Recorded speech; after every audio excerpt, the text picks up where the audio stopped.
Okay, you should behave.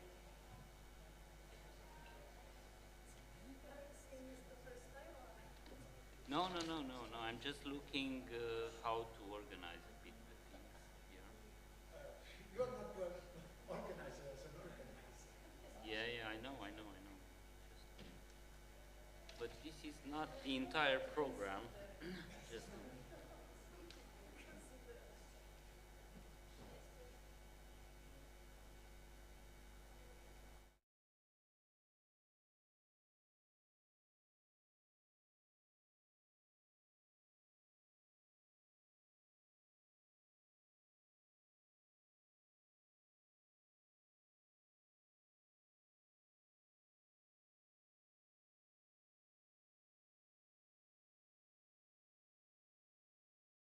actually, we have 2 chairs, 4 chairs, and the 4 chairs are also Lucia and Renato. So please join me.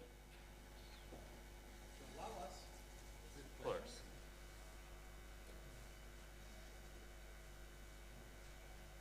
And so, welcome to the first session of today. It's a special session that we propose together, Culture Heritage in the Crossfire, War Memory and the Global Struggle for Preservation. We will have here 5 presentations that will be in person and another one that will be online. And we will start with in-person presentations. Martina Halamova, our good colleague and friend from the University of South Korea in České Budějovice, will speak about the memory of dissent as a performative act preserving national identity. So the floor is yours, 15-minute presentation followed by 5 minutes discussion. I hope that we have No. more, Okay. 1 or 2 minutes more. Okay, okay, that's fine. So, good morning to everyone. Thank you for invitation.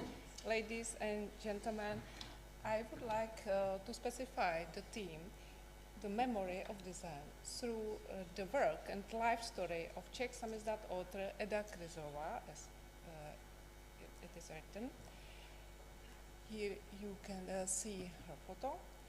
She prevented from publishing and declaring her views publicly during the socialist era, specifically. If you can move a bit closer.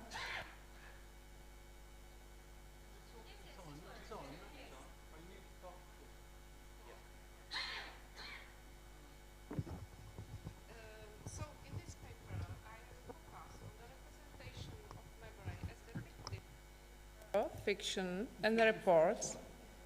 No. Yeah.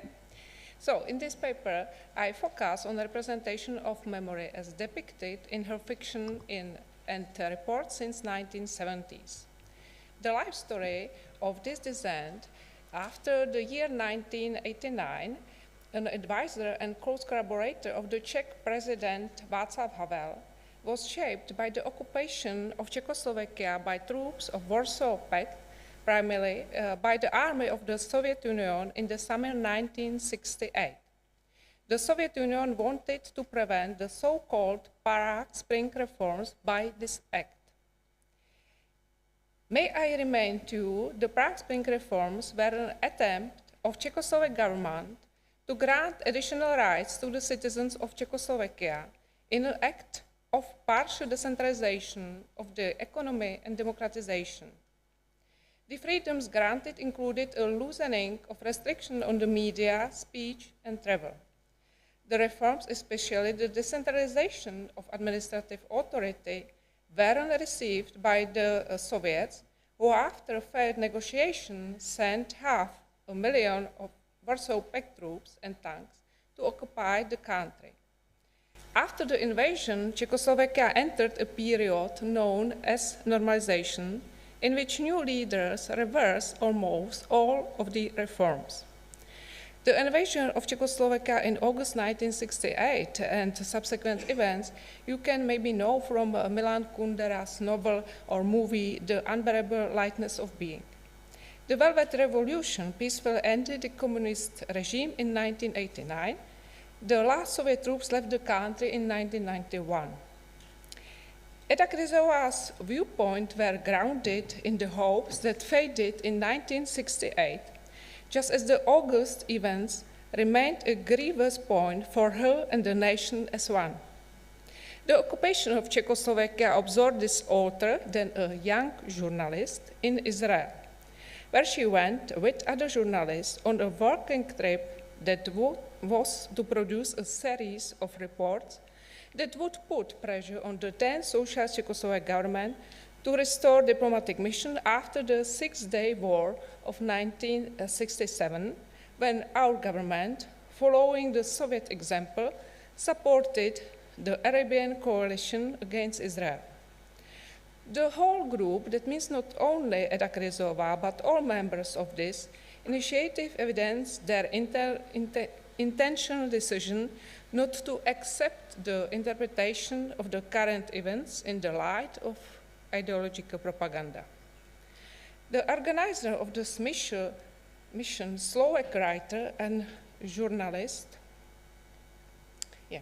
Ladislav Mňačko, viewed those young people as a rising generation of committed intellectuals, later on describing them as those who contributed to the restoration of democracy in Czechoslovakia. This engagement, as well as her work at Listy, a journal that was considered a prominent tribune of the reformist efforts of socialist Czechoslovakia, which the Soviet Union ended with its occupation of Czechoslovakia in August 1968, brought Eda Kryzova into the underground. Now I would present Kryzova's text as signs representing her authorial thought concretized by the social events in the period of normalization. Originally, her interest in a topical affair began to develop throughout her reportages written in the 1960s. Until the normalization period, Kryzova devoted herself to writing social and travel reports. Then the topical articles reflect her approach to the problems of the young generation, mostly young individuals on the edge of society, harmonizing with those days' ideological concept of revised socialism. The reportage discourse in the 1960s revealed, at the same rate as literary prose, interest in an individual and in one's daily life. In that time, a socialist reportage had shifted from the instrument of political education to a means for analyzing everyday life of common man and his problems. After the journal Listy was banned in 1969, Kryzova could no longer work as a journalist. She began to write fiction and subsequently to publish it in samizdat or exile. At first, she perceived her creations as her last resort, relieving her existential nihilism of the early 70s. She began to write books for her friends and her alone, harboring no hope they would ever appear in print. Her text originated from the confrontation with the official socialist discourse and responded to the performatives of institutionalized speech. Many a time, the performativeness in Kryzova's books is unveiled by a metaphor, hyperbole, or parallelism. Thus, her fiction turns a performative speech act driven by ambition to change the current world. The first book she began to write after the August occupation was her novel Rybiraky, Fish, Crayfish. Based on her personal experience in Israel in 1968, but the novel remained uncompleted even in the last 60s, and so she made her debut with the collection in short stories Křížová cesta kočárového kočího, The Coachman Stations of the Cross, which soon brought her repute within the dissent and exile community. After it was published by the 68 publishers in Toronto in 1979, its author was awarded by Egon Hostovský Prize. Let me add that 68 publishers was owned by Czech immigrants, writers married to Škorečtí, we can see them, who built probably the most prestigious Czech exile publishing house abroad. In the mentioned stories, I mean Křížová cesta Kočárového Kočího, develops her experience in reportage, introducing socialist outsiders without correcting their voices, but presenting their problems from their perspective. It's for the first time that her stories are peopled with character of lunatics dislodged from the society and often placed in psychiatric hospital. While the protagonists in their stories sketch the complete history of Czechoslovak, it shows that it is not the world in the mental hospital that is unbalanced, but the socialist world outside. At first sight, Kryzova's second publication, Klíční kůzka netopíra, The Bad Clavicle, seems to differ from the previous collection of stories. When interviewed, the author admits that from the mentally ill, she borrowed the skill of associative fabulation, and that such a text approaches to automatic writing. What the two texts in question have in common is a silent discourse, it's a term of Michel Foucault. In the former, lunacy is presented as something that has been close to our world. It is mapped and revealed only during the narrator's visits, which disclose the very regime and its rituals.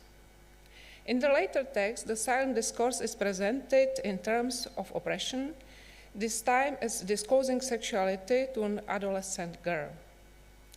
Křížová cesta Kočárového Kočího was followed by Sluneční hodiny, The Sun Dials, another collection of her stories. Here the passivity and resignation do not concern just the patient in the mental hospital, but they are experienced by the staff as well. All the characters suffer from the depression resulting from the deep moral crisis that our society experienced from the beginning of normalization and spreading further into the social space. Similarly, her novels completed in the 70s offer a portrait of the socialist world where people are denied the rights to choose their life. The historical novel Perchta of Rosenberg, or The White Lady, Perchta z Rosenberga a nebílá paní, can be read as an allegory of the modern persecution in totalitarian Czechoslovakia. The figure of Perchta of Rosenberg, or Perchta von Rosenberg, shows how a man can be ensnared by totalitarian power through no fault of his own.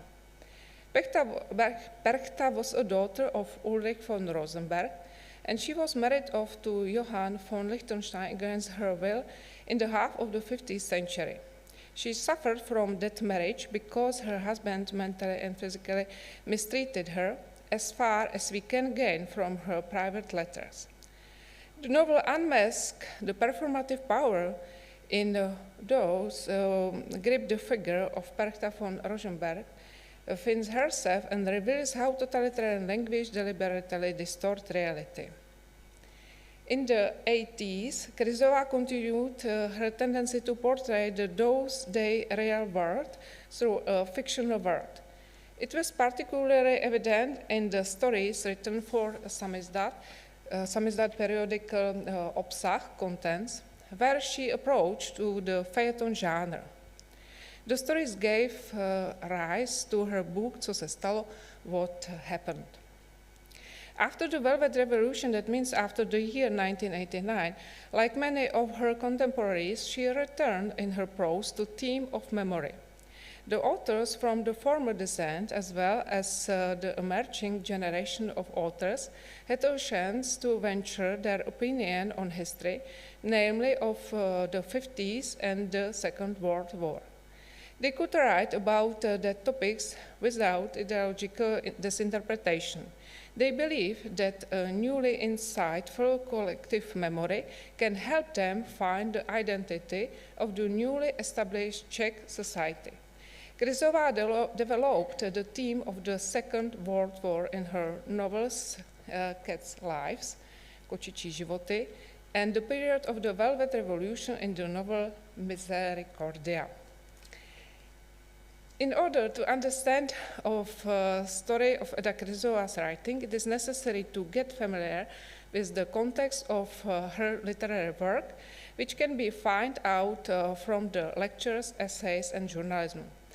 Both her literary and non-fiction texts show that in the fictive world of her stories, she not only wants to reflect on the real world, but to employ her stories so as to affect the reality, perceiving it in its entirety, even though it may not exist. The author, like the reader, can approach such entirety in the act of creation or reading.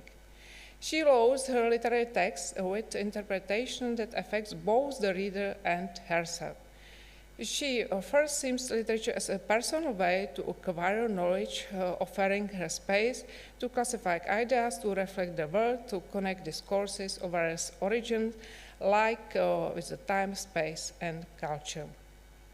In conclusion, Eda Krizová produced her text in confrontation with the official language of socialist discourse, and her speech then takes the form of performative speech act that has the ambition to transform those days' world. Her text critically commented on socialist life during 1970s and 1980s and gradually began to co-create the language of dissent, which sought to preserve national identity in the context of Central European ties and the so-called First Republic, that means before the communist coup in 1948. Thank you for attention.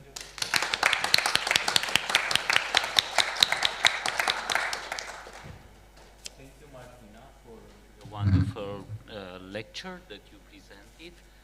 If there are questions and comments, please. Minia? So I have a question and a comment.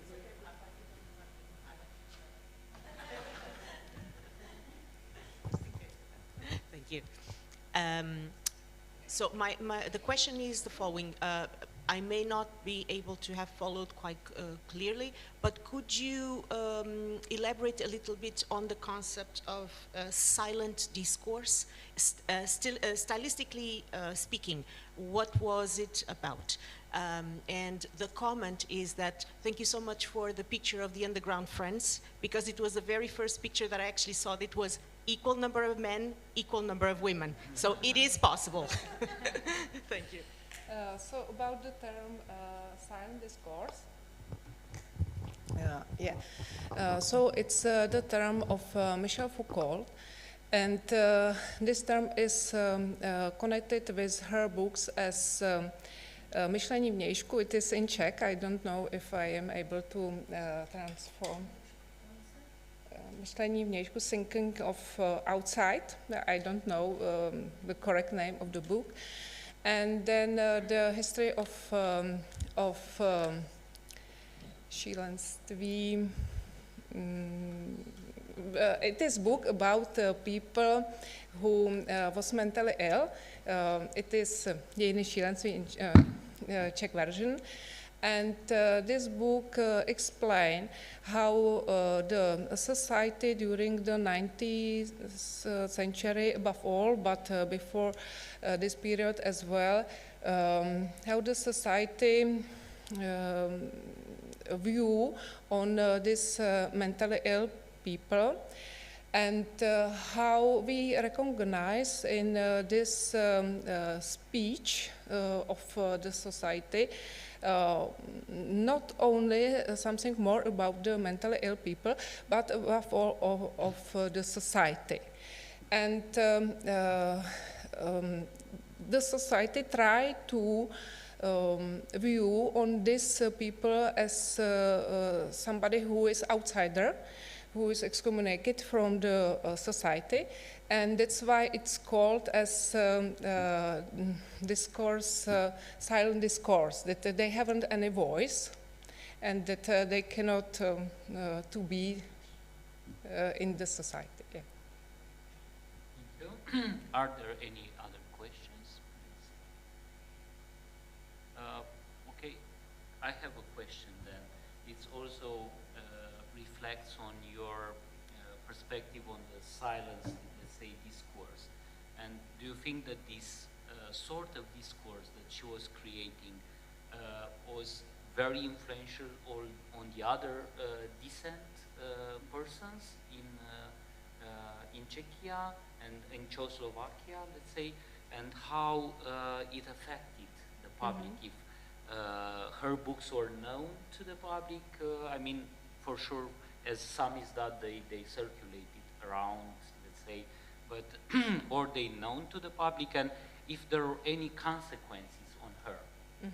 Okay, so I think we can use the term silent discourse for the situation of samizdat literature in Czechoslovakia in the period after the 1968, that socialist discourse or regime tried to view the literature which wasn't official as outsider literature, and it wasn't possible to publish in those days Czechoslovakia, of course. That's why they had possibility to publish only in samizdat. It was silent, of course, and they were known only in their community. And it was closed, but they try with all their activities, with their publishing, with their performances, and so to be viewed, not to be the outsiders, but to be viewed in the society. And that's why it was important for them to have connection to exile. I spoke about it only in a general way, of course, but Kryzova had contacts to some another exile publishing houses, and she published in several others samizdat editions. So they try to be in the society as well, to have some voice. Thank you. Thank you so much. So, big applause. Thank you. Now I would like to give the floor to Lucia Novakova from Trnava University, and she will present her paper on, you can, if it's the final title. Yes, thank you.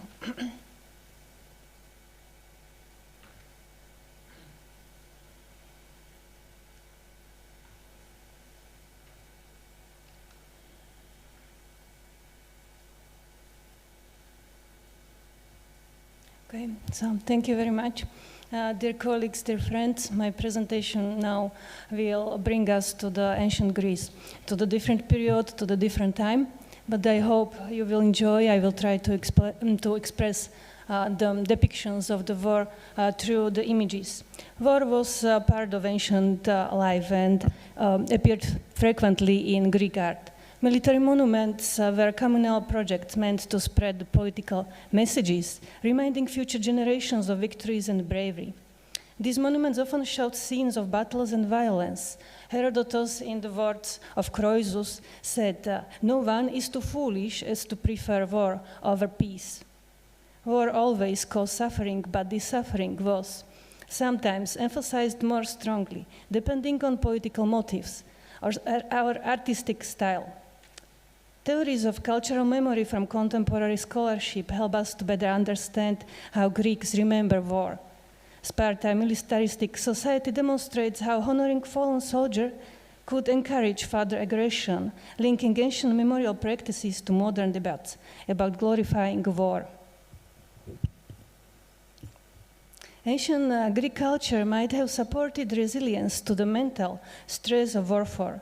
Social practices like group rituals, camaraderie within military units, or purification rites might help soldiers cope psychologically. The ancient Greek warriors may have experienced fewer long-term trauma symptoms than modern soldiers, perhaps due to cultural expectations and better community reintegration. In visual art, emotions in battle scenes were often absent, as monuments celebrated victories rather than trauma. So death and killing enemies appeared frequently, but compassion for enemy did not exist. Victors usually look directly into their eyes when they are killing the defeated enemy. And scenes of wounded Amazons pleading for mercy decorated many classical buildings. So it's important to understand that they connected and they look into their eyes. The famous story of Achilles and Penthesilea can show us, illustrates that this expression, also minimal, could be emotionally charged. Achilles killing the Amazon queen appeared frequently on vase paintings, but also buildings. This is one of the most frequently depicted war scene. If you know the story, the Achilles was fighting with the Amazonian queen, Penthesilea, and in the last moment, when he stabbed her and killed her, he fell in love with her. And he was now, after she died, he was very upset and sad. And again, this is the crucial motive, is they look into their each eyes.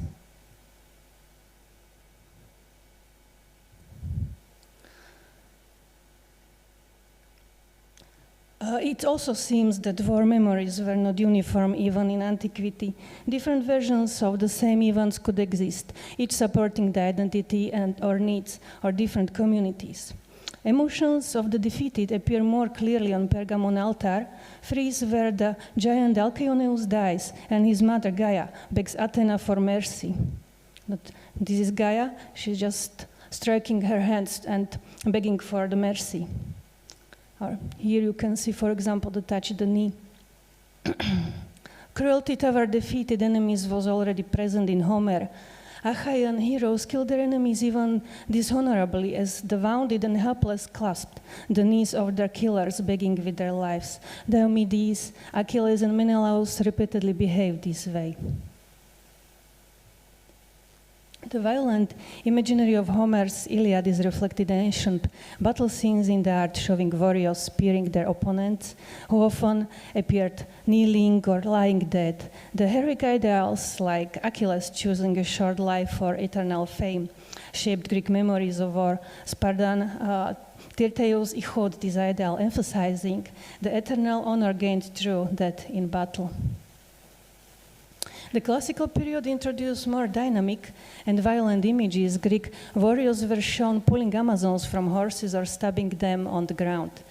Brutal scenes like a centaur biting a lapid while being stabbed appeared on the temple of Opole at Basai. Some similar dynamics appeared on the Parthenon's metopes, with twisted figures and chaotic battle arrangement becoming common. And in these scenes, it's very important to see the contrast. This is the Greek, the ideal form, and this is comparison to centaur.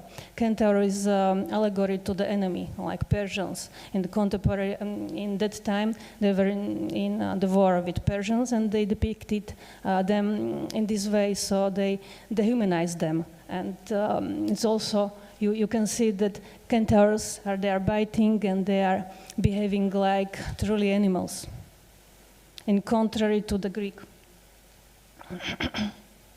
In some instances, whether from archaic or classical period, the weapons of the victorious warriors seems not to harm their opponents, so we do not see the visual trauma.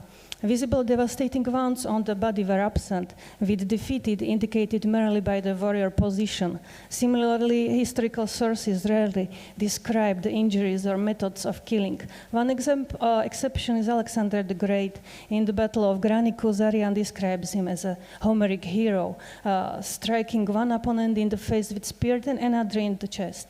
This recalls from the scenes from Iliad, where we frequently encounter almost surgical descriptions of cuts and stabs. with forensic detail on how the killing blow was delivered. Spearing the chest was common, but the head, especially the face, was the primary target. Injuries to the mouth, often pierced by the spear, are particularly frequent. The classical Greek art calm style often masks its brutal subject matter, portraying violence within an idealized framework. Greek warriors were depicted as dignified and heroic, reserving emotions like pain or fear for enemies depicted as barbaric or animalistic. Greeks never plead for mercy, maintaining heroism even in defeat. The politics of memory also involved selective forgetting. For example, Athenians conspicuously commemorated the destruction of the temples and their eventual victory, yet deliberately ignored the few citizens who stayed behind and died in the Persian saques of Athens. Athenian leaders had no interest in highlighting a narrative of victimhood that might undermine the image of courageous resistance and triumph. Here you can see these are the images or the faces of the dying Greek. For example, in this case, he is already stabbing the opponents, and this wound will be mortal, so they are dying both. But if you compare to the face of Centaur, the Greeks are always calm. Women's emotions were portrayed differently. Greek women kidnapped by centaurs appeared calm, but gestured desperately for help. And we can see, for example, the terrified woman sought protection from Apollo himself, and she's carrying a baby.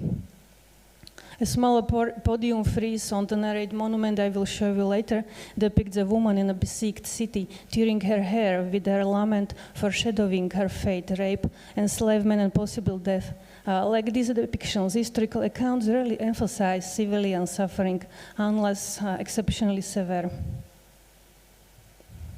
Prisoners fared the worst after the capture of long-besieged city. The rape of women and girls was a common part of war, often as a form of revenge, and to break the family line carried out in front of their husbands or fathers, as described by Diodorus in his account of the saga of Selinunt, or massacre of oligarchs in Syracuse. The author provides little detail, stating that he wished to avoid the artificial tragic tone typical of play writers. So the historians deliberately try to describe these war scenes in a very calm way, but artists did differently. In contrary, the Iliad is full of Trojan's men's and women's fears of defeat and enslavement. Euripides, the Trojan woman, is also a long lament of such captives. Classical Athenian drama is now interpreted through the lens of cultural trauma. Dramatic works carried political messages that influenced public opinion. Phrynichus' play, The Capture of Miletus, reportedly moved the Athenian audience to tears. As a result, the author was fined and the play was banned. We can consider this as the first documented case of censorship of a dramatic work in history. We do not have this play. Euripides, however, failed to evoke similarly sympathy in 415. His Trojan women with its striking scenes of suffering was rejected by the Athenian audience, likely because it alluded directly to the massacre of Melos.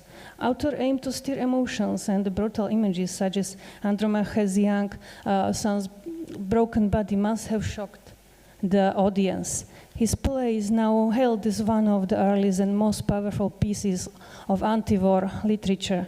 This effective, unsparing depiction of the war caused on innocent represent a deliberate counter-narrative to the glorification of victory. Such portrayals were later criticized by historians like Polybius or Diodorus, who set history and truth against the works of poets and dramatists. Just to mention, this is the death of Priam, and Achilles' son is killing him with the dead body of his grandson. So it's a very brutal image. Here you can see that this is dead body, and the very original depiction was like the old man was beaten to the death by the broken body of his grandson.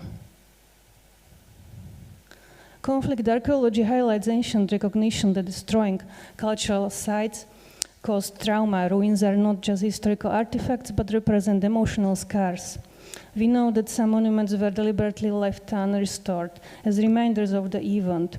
From the late 5th century BC onward, battle scenes increasingly portrayed suffering and loss on both sides, reflecting the painful realities of warfare.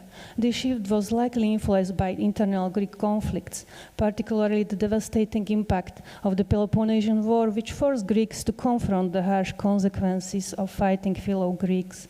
Battle scenes without clear victory or dominance decorate many public buildings. Occasionally scenes of truces appear, such as Amazons supporting wounded Greeks or Greeks carrying injured Amazons. Plato and Aristotle condemned Greek cruelty, but human treatment of defeated enemies remained rare. As society became exhausted by civil conflict, public monuments increasingly depicted diverse figures beyond just warriors, including philosophers, artists, and ordinary people. The concept of emotional communities such as the distinct groups, such as veterans, mothers of fallen, or even political fractions, cultivated their own shared emotional norms regarding the war. The psychological portrait had its role in the late classical period's depiction of the emotions.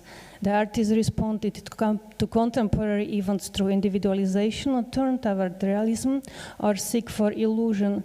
The art of 4th century, influenced by the work of Lysippos and Skopas, anticipated the emotional engagement that would fully emerge in the pathos of Hellenistic Baroque. Ludovic Sigal supports his dying already dead wife with one arm while stabbing himself with other in the act of double suicide. So this is the copy of the original statue. So dying Gaul is he's stabbing himself, but in his final moment, he's holding his wife. The wife is already dead, but they are still somehow attached. This would be not possible in the previous centuries, when the women did not have such strong visual plays. Also here we can see the mutilation of the prisoners was common, but we do not see it in visual art. The scene of city under siege showed the besieged citizens either watching the combat at the city gate or throwing stones from walls of the attackers. And here you can see the woman. She's in the middle of these soldiers. They're holding the stones and they want to throw it to their attackers. But the woman, she's in this gesture, it shows the absolute despair. For example, here we can see the civilians as they are watching the approaching soldiers.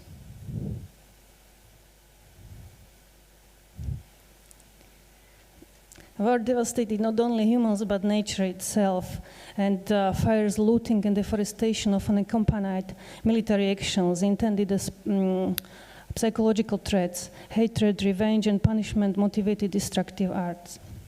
Victory monuments rarely depicted landscape. Realistically, we do not have it. Terrain was implied through symbolic elements like rocks or branches, and figures and actions suggested an environment indirectly. So we see the landscape through the personification. However, in the battle scenes, we can recognize that the battlefield is symbolized through the bodies of the fallen soldiers themselves. And this we already find in Homer, for example, describes a similar imaginary, the Achilles and Hector stepping over fallen warriors, the chariot wheel soaked in blood. So there is also one difference between the Greeks and their opponents. The Greeks usually pay piety, or they do not destroy the dead body. But in contrary, for example, Kentaro, this is the part of Kentaro, the legs are missing. This is the dead body of the Greek, and Kentaro is in triumph, stood and he's smashing the body, or he's about to smash the dead body. And Herodotus, quoting Pausanias, considers this disrespecting enemy dead, shameful and un-Greek. example, in Pergamon altar, you can see the absolute defeat, which is shown in this depiction. So in conclusion, the war in Greek culture was not only a glorified act of heroism and glory, but also a traumatizing experience. Visual art and literature gradually began to portray suffering, pain, and the psychological consequences of war. This created a more complex depiction of conflict, one that at least partially reflected the true reality of battle and their impact on people. Thank you very much for your attention.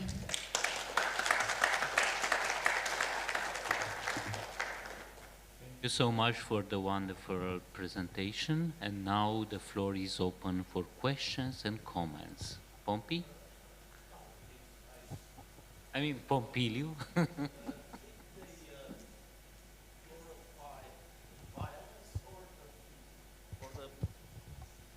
Mercy, I don't know how to say. Violence and the victory. I mean, in the military monuments, they present it. So it's absolute dominance. There is no mercy.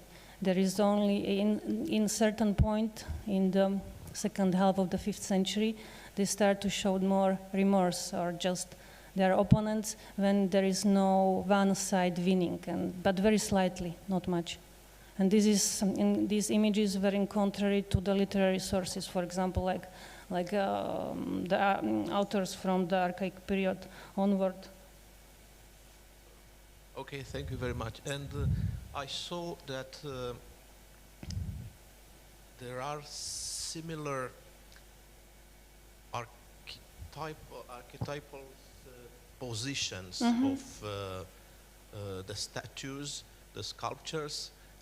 I suppose the first one. And yes. Do you think that there is a relation between these shapes and later with Saint George and the dragon? Do you see in here yes, also, yes, I see it's also. This is it. You say that. But this is actually the love scene. I mean, they are the people who fall in love, and in the last moment. But it's the stabbing of the opponent, and the opponent is falling. Is very old archetype. The Saint George is a bit different, but it is also very old because it's on the horse. Is the rider who is stabbing or pierce the fallen opponent, the fallen enemy, which is below the feet of legs of the horse. So these are very old archetypes, and they use it. So, please, if there is any other comment or question. So I would just have, I would like to make a comparison with the Roman art, because we have the Trajanus column. And in Trajanus column, actually, it's also dominant, the image of the Romans who are the victors, and normally you don't see so many who are killed in battle, and the image of Dacians who are the losers, and normally you see them like killed or taken prisoners and so on. But in the end of the scenery is like, the peaceful colonization of Dacia. So somehow they try to show that it was not the end of the world.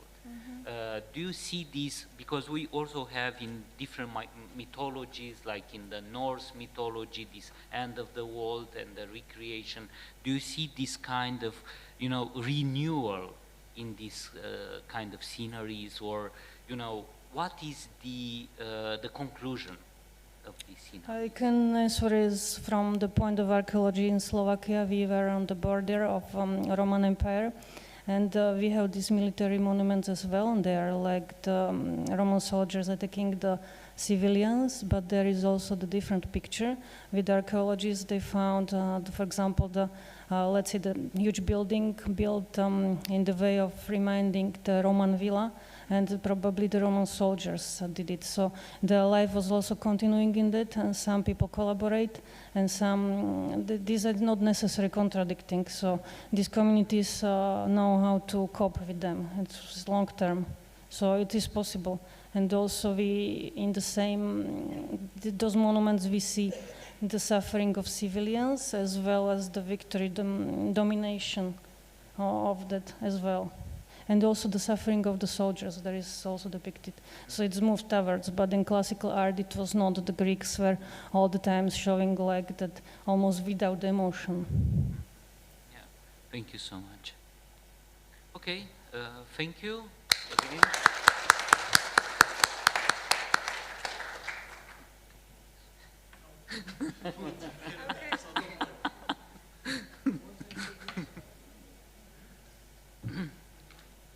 So you need to present us.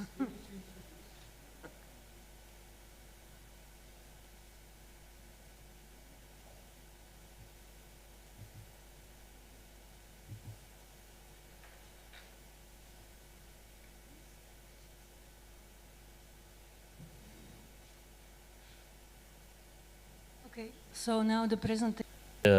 I'm really happy to go, centuries after and see that the situation somehow was so similar during the Second World War.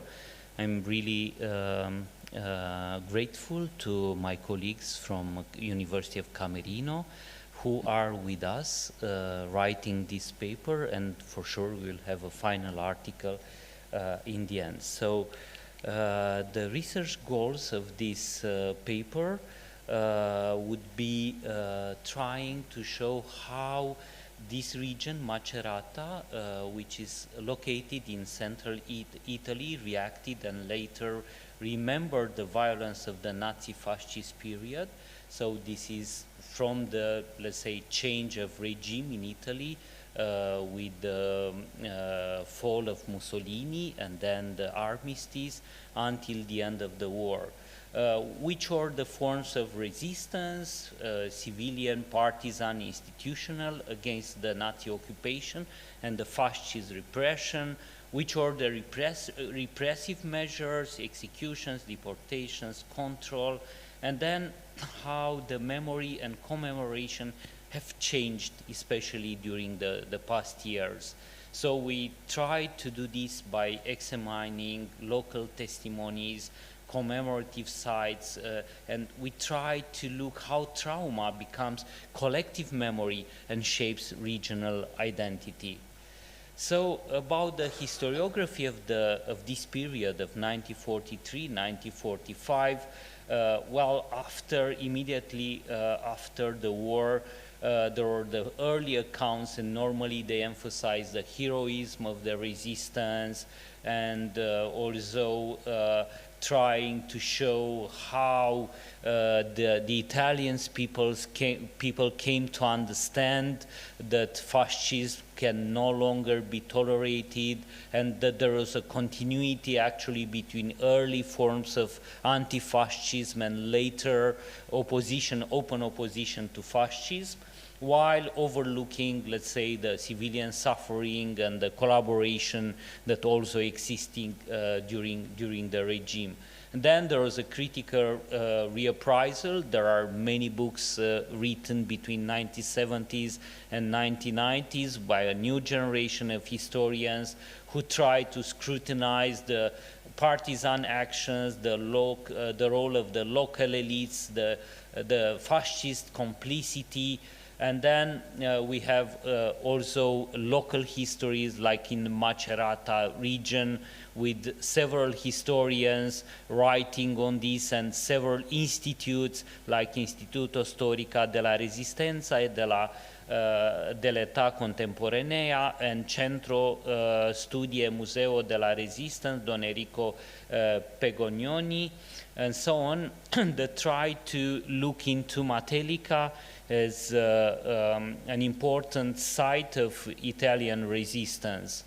So just to give you a glance of the historical context, as I told you, from 1943, this fascist change regime brought about the Nazi occupation. The Nazi were actually looking so much into how to control more tightly Italy. They knew, for instance, of the demarches of Ciano, the foreign minister, who tried actually to find a way to take Italy out of the war. Actually, he also opposed the entry of war in Italy.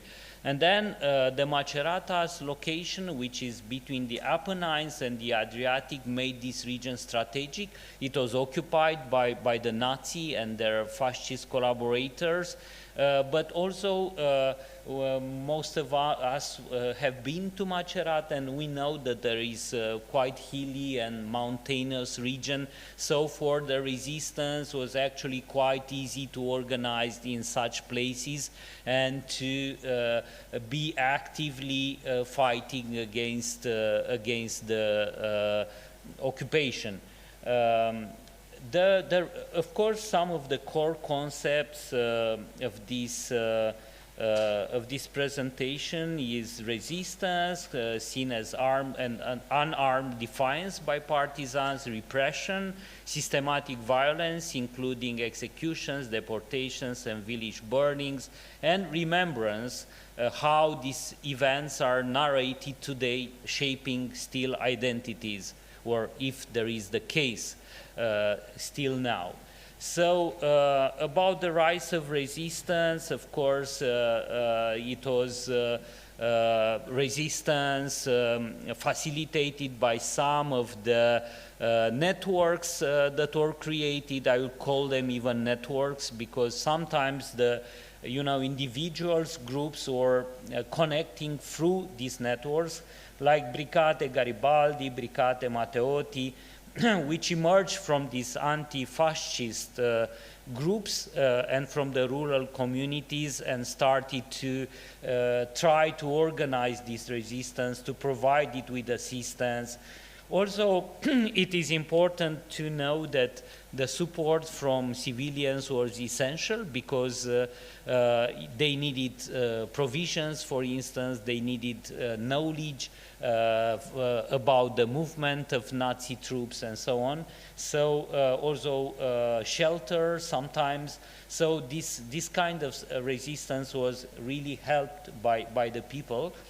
And how the Nazi forces reacted to this, and it was mostly through collective punishments, through massacres, through scorched earth tactics. So this was really how they were fighting. The liberation came in mid-1944, when the Allied forces advanced through Italy, so from the south, as you know, to central Italy. And Macerata was liberated in the summer of 1944, also with the help of these partisans. The legacy of violence persisted long after, and Professor Renato De Leone will speak about that a bit in a few minutes. So if we are looking at the typology of resistance, then we can see several ways of organizing this resistance. For instance, sabotaging railways, because they are used, of course, for the transportations of troops and for the transportation of weaponries.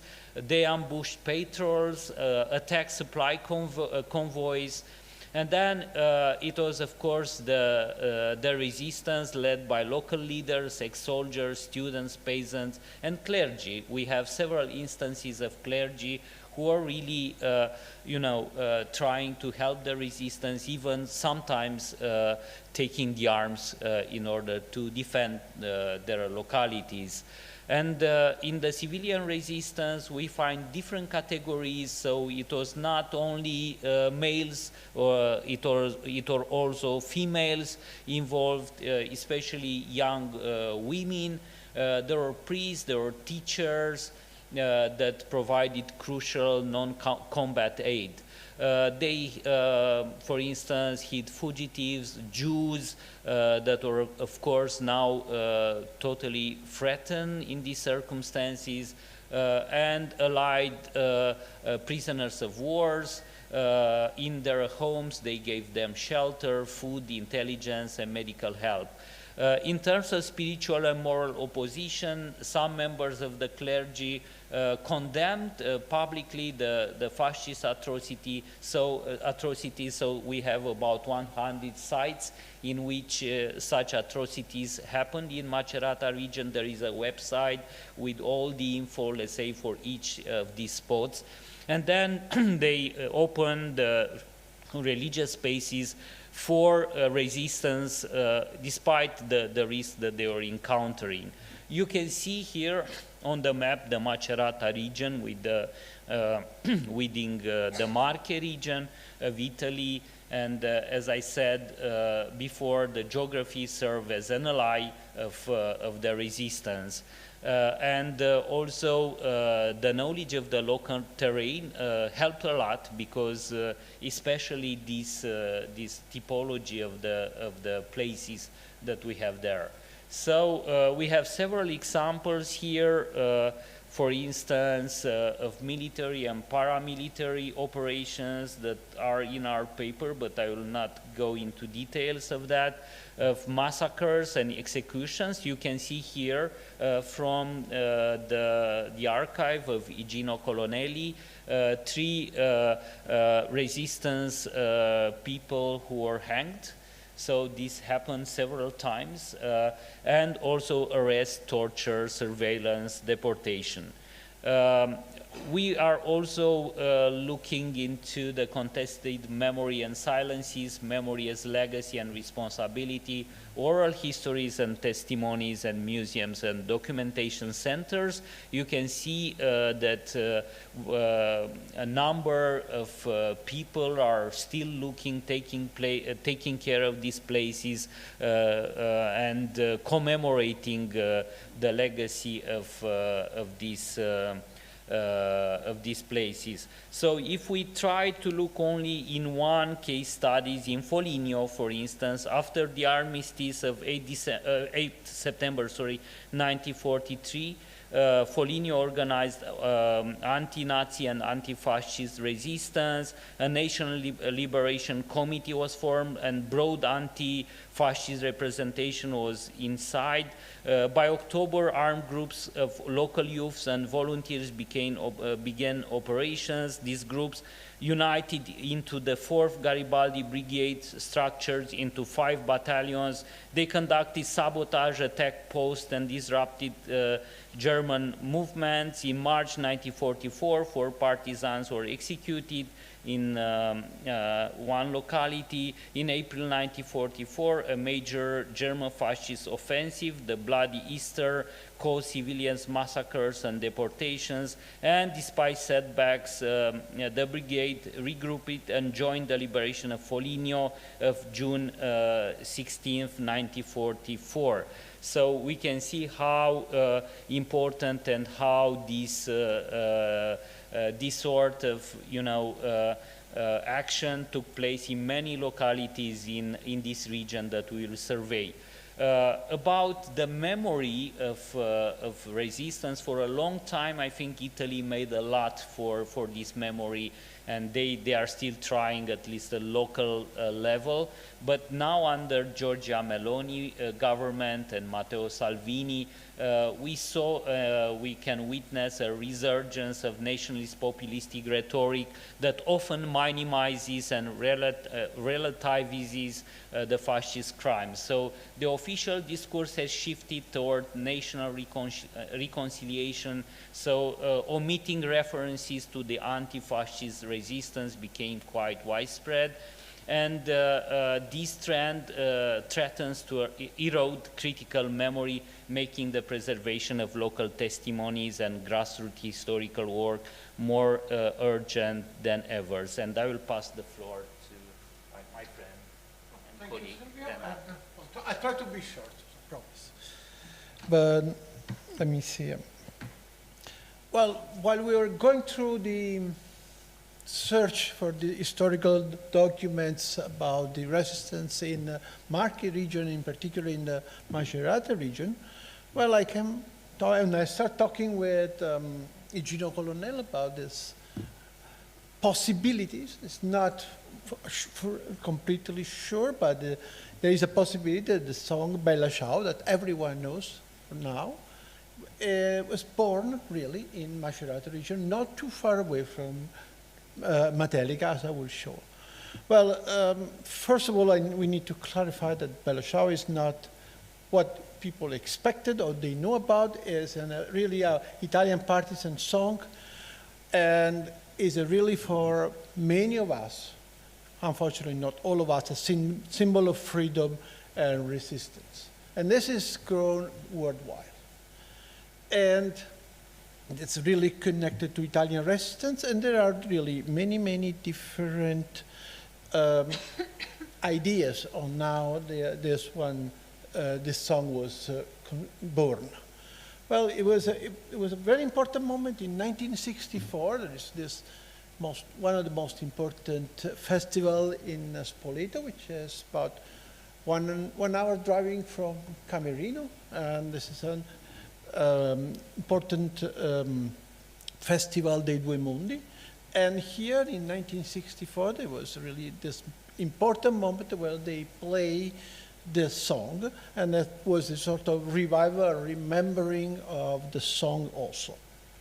And where there was, but as I was mentioning, there are many different hypotheses on how this song was born. Someone is rooting in the folk and would divide, coming from a song from northern Italy, from Piedmont, and the other one which is quite similar from the workers in the rice cultivation, so the mondine. But it's really the story of Bella Ciao is something that we still need to collect and study.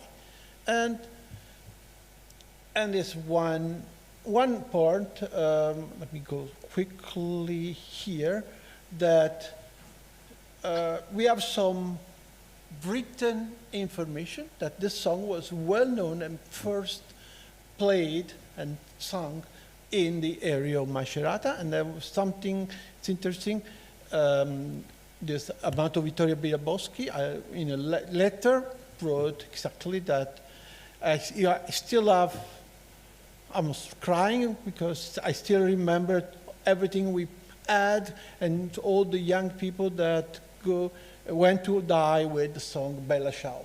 And so that's the kind of information we can collect.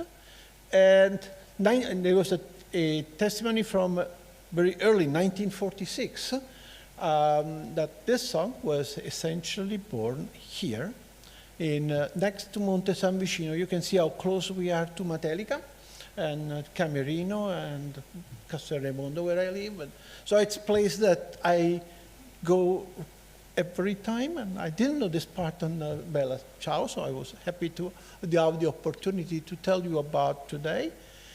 And we made also some more searches. Still in very early in 1945, there was someone repeating, sorry, well, I put something in Italian, but I'll try to translate what we need, but there was during this killing of people, reprisal, they report the kids will repeat their song, battle song, which are the first two part of the lyrics of Bella Ciao.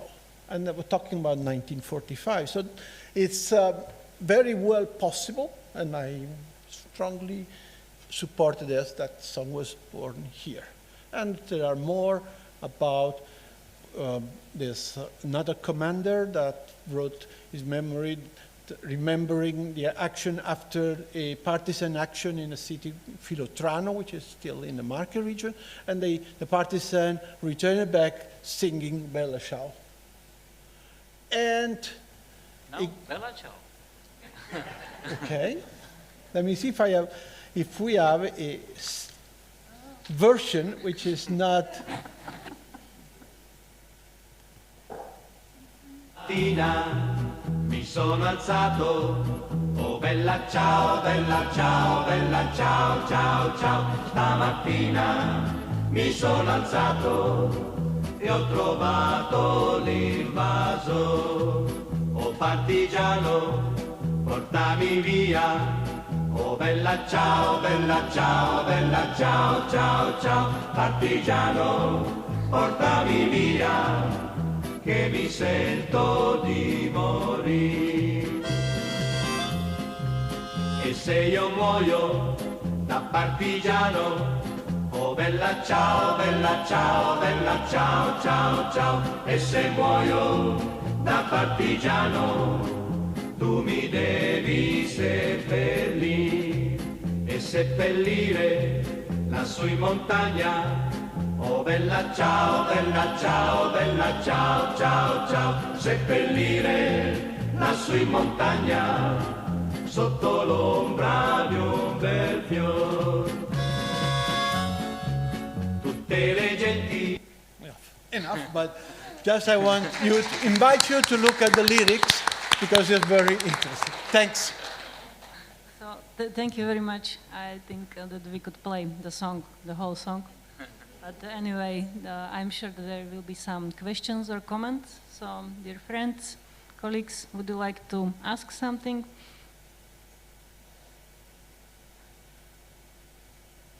Okay, please. Anytime. We have some. While we are doing that, let me say that really, look at it's something which is very important for many of us. And the lyrics is extremely important. At one point, it's partisan that I'm going to battle, and if they kill me, you have to look me in the tongue, you have to Questo è il fiore del partigiano morto per la libertà. Questo è il fiore del partigiano morto per la libertà. Questo è il fiore del partigiano morto per la libertà.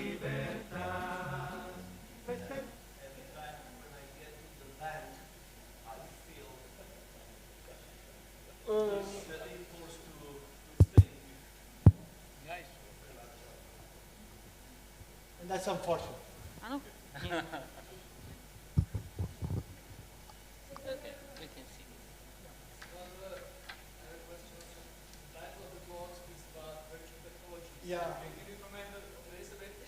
Yeah, I think Renato can do it better than me.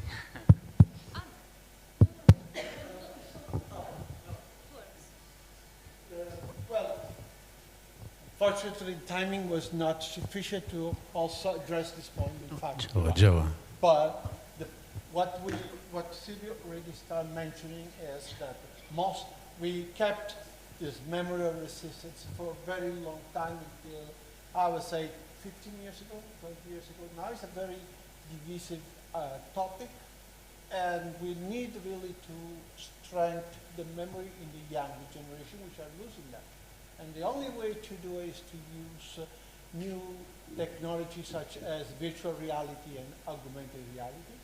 We have also already some example, not in the Marche region, but in Italy, in North Italy, in the Piemonte, and in also Central Italy, in the Romagna, where they have some virtual tour of the area. But one of the things that we are stressing and would like to propose, even in the, as part of some other project, KreativEU, is really to have a tour of the most important places for resistance in the Macerata region, Macerata province, and have a sort of reconstruction through virtual reality of what was happening and some automatic way to take with QR code to have additional information in place. There are some memories that show something like the name of the person, say killed in, but especially for the young generation, they have no idea who this person is and why this person was killed. And this is where virtual reality, augmented reality can help us to provide additional information which would be impossible to provide directly, or would be less interesting for a young person to read a long script. Instead, it would be nice to have a short movie or a short video, short video, something very more practical. Okay, we still have questions. So, no? No, I have a proposal to Miguel. Miguel, if you bring your instrument tonight, can you play it for us?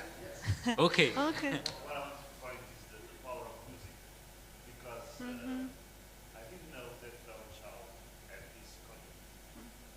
I didn't know, but I feel like singing, because the two words are magical for people who don't speak anything. Bella, child. We have, we have memories, we have thoughts about these words, and even if you don't know the meaning, you understand? So I think it's, I don't know if it's on purpose when it's done, but May I answer? it's incredible. And it's like a hymn that we feel like singing all together, you understand? Well, it was a very well chosen group, two well chosen words, but the meaning is very, very sad, because the idea is this partisan going for a difficult operation, and he said goodbye forever to the fiancé. And that's what is the story about. And so you can imagine when I personally feel when they're playing in the house of cards.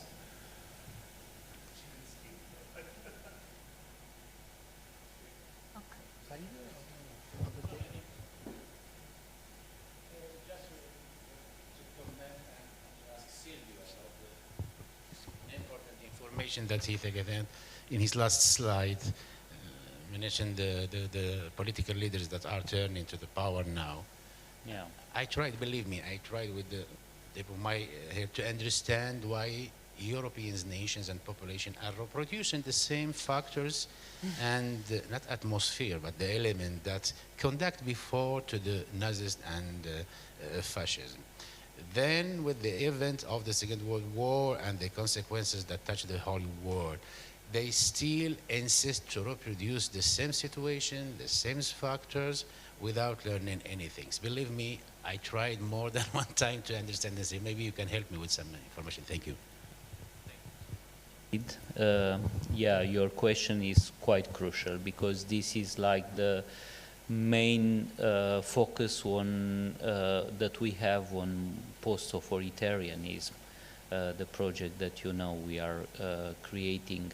So how this resurgence happened, why did it happen, how it came. And I think the idea was that somehow the conservatives, who before were like the people like Margaret Thatcher and so on, and they were attached to the democratic values strongly and so on, they split it into two groups. One became quite radicalized, so influenced by the theories of conspiracy, influenced especially during the pandemic and the crisis before. People tended to embrace more populistic approaches. They tended to think that history is somehow, you know, reinvented just to look at the bad sides of the history. I mean, let's think now what happens in the United States. The most important historian of the Second World War, he had to move to Canada because he was publicly criticized by the Vice President of the United States, Vance. So, yes. Okay, I think we'll talk later because it's long answer. Yes, thank you.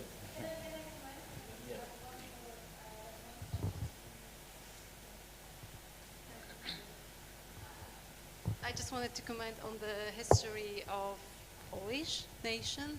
And then during the Conservative Party rule in our country, we also saw that they were trying to retell the history, especially the involvement of Polish people.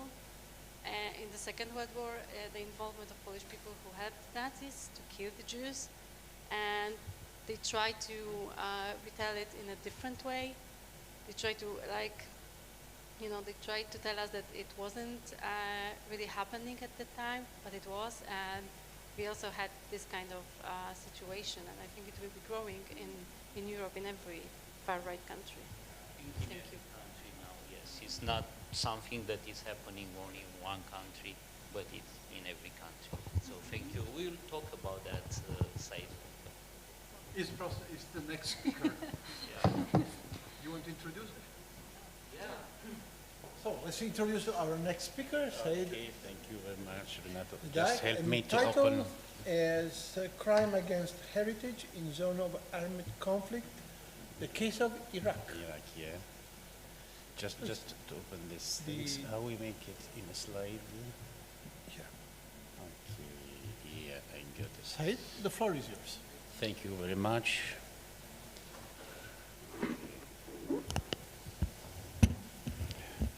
Mr. Chairman, dear Commission, honorable professor and guests, colleagues, the speech of today is reserved to a specific case during the last decades, which we saw with the war in Gulf, especially the Iraqi wars. It's not about the 91, the 93, but it began from the 80s. But more specifically, I will concentrate my work on the 2003.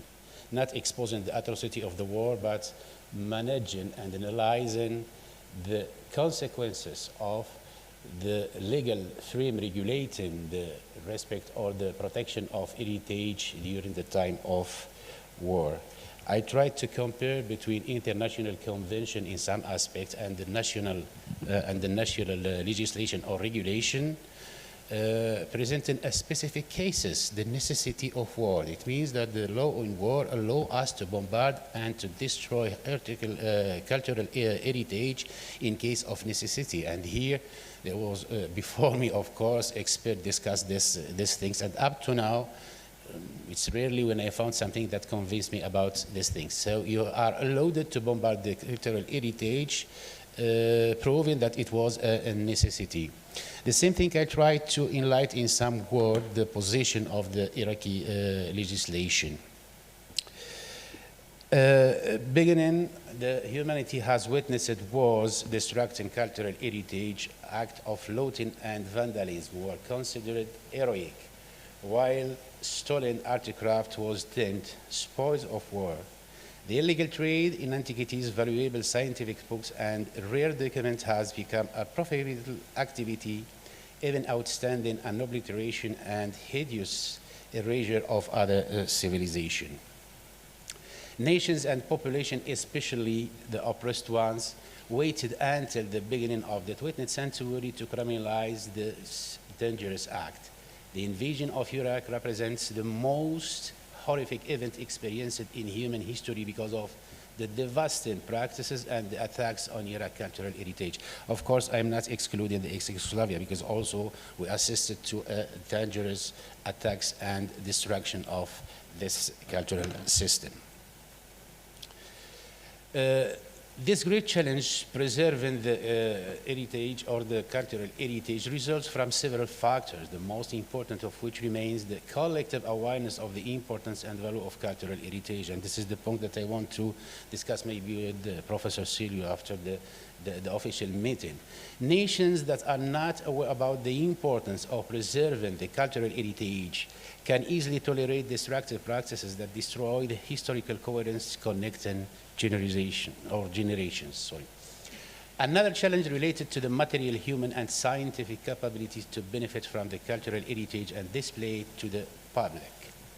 If the concerned country do not dispose on qualified and specialized persons, its authority will be forced to resort to expensive foreign experts who may have an approach different from that of the original owners of the cultural heritage, and this will result in new charges, which will weigh on the budget of the state. A lot of cases in Africa, in the Middle East, and in Asia are suffering these things. Simultaneously, it's become impossible to usufruct the economic aspect of this sector because the institutions concerned are unable to bear these expenses. One among the important solutions that some countries have reached in overcoming the financial difficulties is the creation of a joint venture policy between the public and private sectors, known under the public-private partnership in cultural heritage, where positive results have been achieved in many cases. In an alternative approach, private capital has been given to the opportunity to venture into the cultural heritage sector, although this operation remains limited. No one wants to invest in the archaeological sites, for example. No one wants to take the risk to make a presentation or an exposition about books and documents or manuscript that was founded before. From a realistic point of view, given the opportunity to private capital to invest in cultural heritage, which was reserved sector to the public policy, remains a risk that may involve some transgressions as the private sector is concerned with replacing the invested capital and achieving benefit and profit. This approach may sometimes constitute a threat to the cultural heritage if the element of the collective consciousness about the value and the role of this sector is not available. Exposing challenges facing the preservation of the cultural heritage, we face the dilemma of the legal protection, which is the main or the cornerstone of my presentation, whether at the international or national regulations. So the first problem that faces us is the lexicology founded in the convention, the international convention, and when it is reported in the internal law, the same thing. It means the propriety or heritage property, cultural heritage, and other meaning. Then the process of integration and harmonization between international convention and national regulations, how we receive this disposition and disposition decided, for example, for the Hague Convention or the last one of the UNESCO 2003 or this of 1972. Then the problem of specialized body of the protection of cultural heritage, its competences and the instruments it used. Although the assault on the cultural heritage and the assumption of the cultural identity of nations has been a reprehensible act throughout the ages, it was not protected in the legal sense until the beginning of the 20th century, but the first traces of law of war come from the Babylonians. It is the Code of Hammurabi, king of Babylonia, which in 1750 before the Christ explains its laws imposing a code of conduct in the event of war. And he stipulates, I prescribe these laws so that the strong do not oppress the weak. Main the regulation protecting the cultural heritage during the time in the area of the war, we have the Hague Convention of 54 with its 2 protocols. Then UNESCO World Heritage Convention on 72, we haven't to forget this last one of 2003.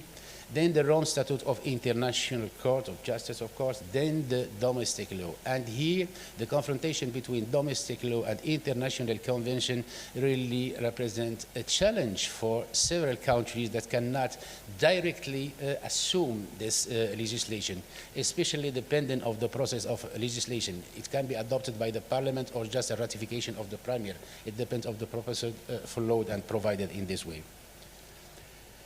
Defining the heritage, and here began our dilemma. Hague Convention for the Protection of Cultural Property in the event of armed conflicts, 55 in the Article 1 establishes, for the purpose of the present convention, the term cultural property shall cover irrespective of origin and ownership. This cultural property sometimes limits our potential and limit our ambition to consider traditions and practices as rituals, for example, as a cultural heritage. Going on in the paragraph A of this article, movable of immovable property of great importance, and this word also stopped my and aroused my attention. What means this great importance? Yeah, we can consider the historical or artistical aspect, but how we determine the value of a thing that came from other civilization, Assyrian, for example, Akkadian in Iraq, and so. Then, They use also another word, historical or artistic interest. From which side? 5 minutes. Oh, thank you. So my analysis, examining the first sentence in this text considered as a special provision for the protection of cultural heritage, we note that the term used are cultural property instead of cultural heritage. Cultural heritage gives us a much broader concept that cultural property accordingly interpreted practices and rituals come excluded from the protection. These practices and rituals may find protection in the text of other agreements, especially those relative to UNESCO, but since the Hague Convention of 54 is a special text, it should have tended to use a broader concept. For jurists, it is a lacuna. Also, spiritual sites such as sites of traditional ceremonies or rituals are also expected from this protection. This exception may be due to the utilitarian materialist approaches that also appears through the term in the paragraph A, great importance. I want just to jump this part.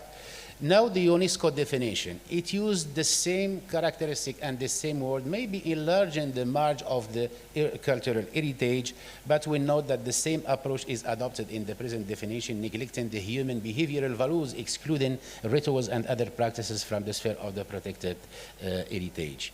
Directly to the Iraqi legislation, especially in the Article 1 from the Law 55/2001, which reproduce the same concept, but it allows itself to enlarge the meaning and the concept of the legality. And they used in Arabic language, especially in the Arabic version, at-turath, which means heritage in general, or al-mumtalakat al-thaqafiyya, which means the cultural property. So distinguishing between the two institutions, it helped us to understand that they were speaking about different categories. Cultural heritage as a meaning, as a concept, then the cultural property which is specific to something or some domain.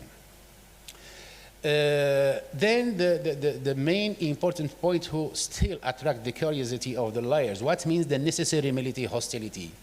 So in this convention, in the Hague Convention, especially in the second protocol, paragraph 4, it allows other, or the enemies, or the attacker, the invader, to destroy the cultural heritage, even if it is forbidden by law. What is the necessity? We have a large interpretation provided by decision, by tribunal court decision, and by specialists also. Just going directly to the lot of the Iraqi nation Muslims. So I expose in my article or my paper 2 examples. One related to the Baghdad Museum, and the second one to the Jewish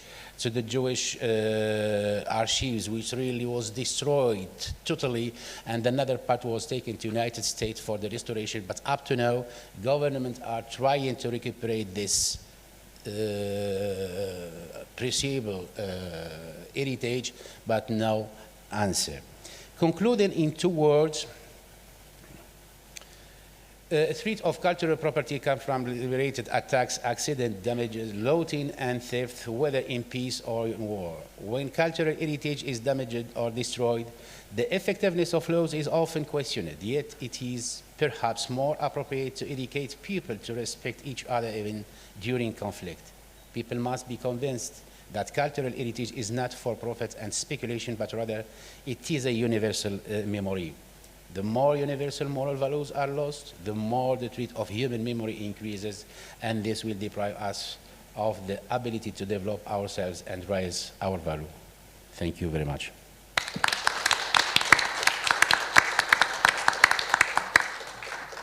So we have time for some question. I was so kind, so I don't. Yeah, you are welcome.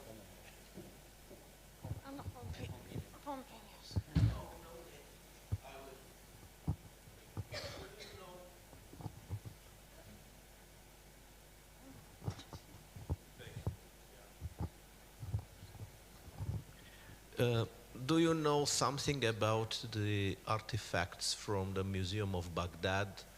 Yeah. And you know, some of them are not anymore there, and the U.S. Army they take, is a little bit involved in No, I cannot give the name or something, but I can expose you some photos because I was studying from the legal aspect. Like I have up to the statistics. They took something around 15,000 pieces. You know what means that? Only pieces for the restoration. I'm not speaking about document, about manuscript and other things. And it was also the interference of the Jewish community in the United States, especially to recuperate this archive, which is important. It is a part of the history of Iraq, even if it required a specific community, but still they are trying. The last statistic that I received from the official side of the Iraqi government was that around 23,000 pieces are recuperated. It was about little pieces, some statute or some document or some old books that was recuperated. But until to now, they are making a good effort to recuperate which was stolen and looted from the museum. After the invasion, especially for the first weeks, Baghdad was open for everybody. So we have to do with banditism, with the specialized people of looting, invasion, and as security decision, if you want, they expose all the people and the staff that were working in the museum.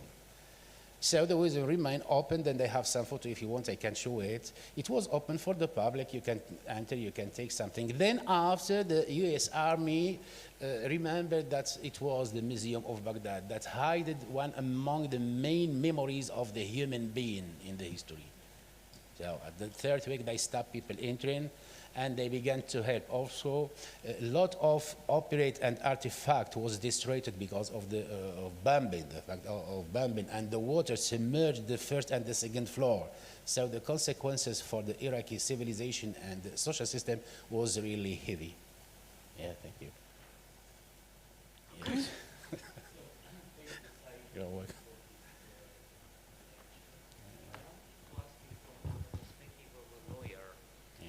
How do you see actually the future protection of cultural heritage in war zones? Because I don't think that we found the real legal instruments to do it now. We have instruments, you mentioned them, but how can we improve this? Because it's like the erasure of the memory, of course, of the defeated, which happened, we saw from the Greek to present. Yes, so.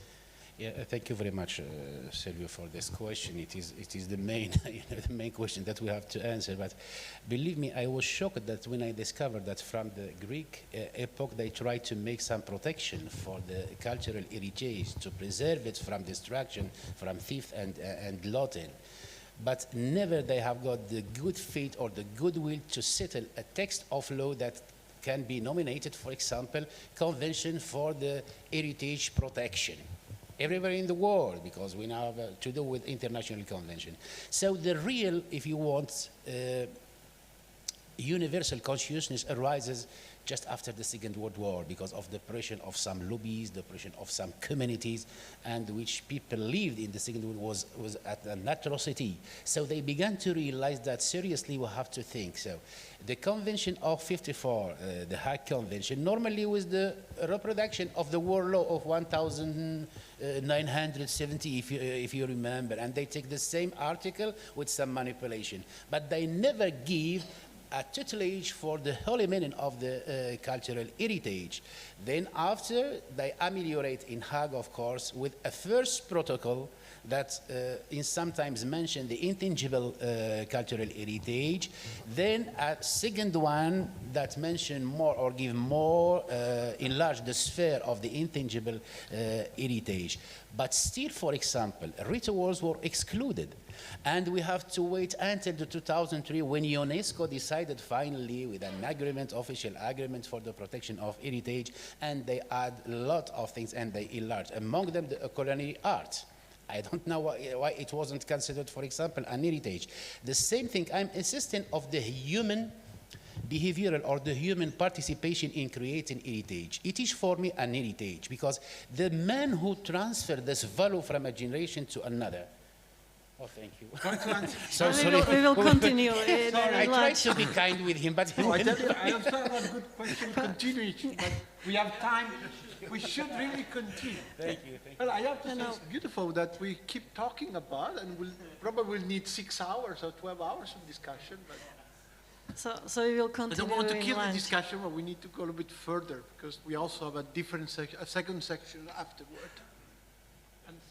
Okay, and last Could you please- presentation, I would like to invite my colleague from Trnava University, who is also working in the Slovak Academy of Science. She is the art historian, and she will say or present the paper about hypertrophy of memory, some notes on memory studies research at the end of the 20th century.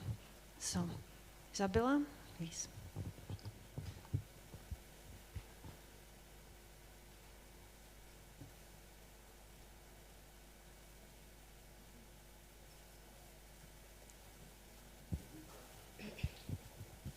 Okay, thank you for introducing me. Okay.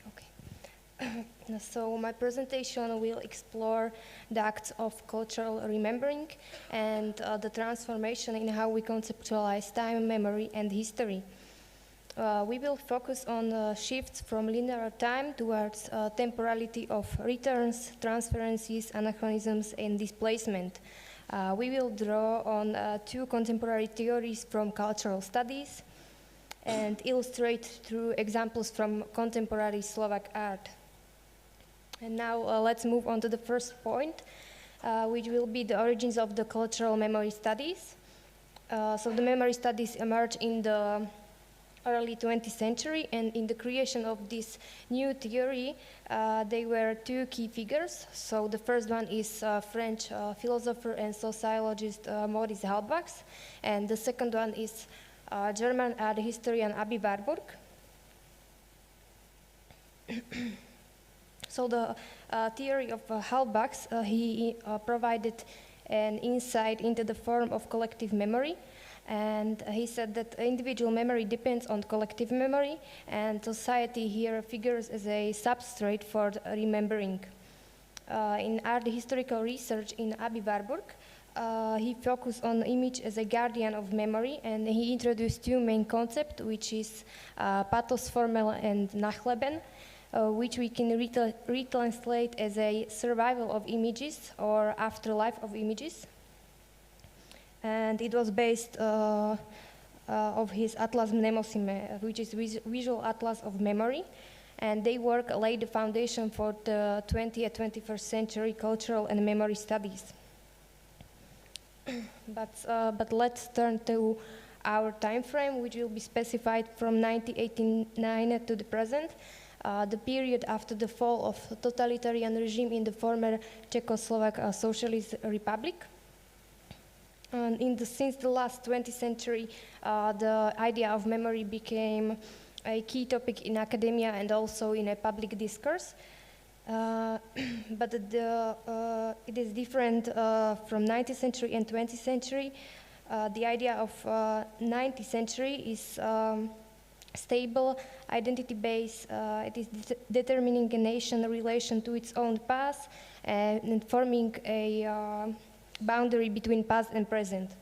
But at the turn of the century, this construct lost its own stability, and the past became part of the present, mediated via reproductions.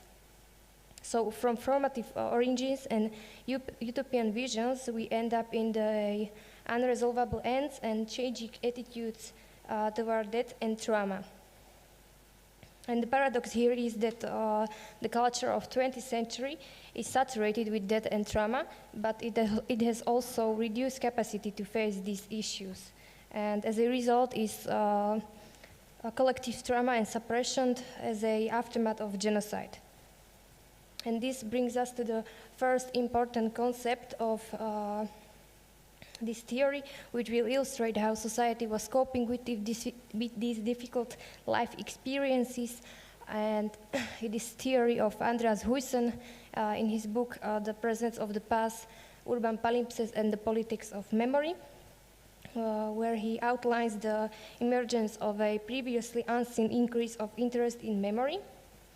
So the memory hypertrophy is a response to the trauma. And he also outlines the debate about how to reconstruct the past after these global catastrophes, and also the issue of memory versus history. And these global events heralded a new paradigm for thinking about time and space. So in the late 20th century, there was a paradigm shift from future-oriented thinking to obsession with the past. And Huijsen calls this a turn to the past. And the consequences of this turn was a crisis of history, fatigue from excessive memory practices, and loss of hopeful futures due to memories of genocide and mass violence against humanity. And it's important to see how this ties in within the broader context of many social events that he perceived as a problematic.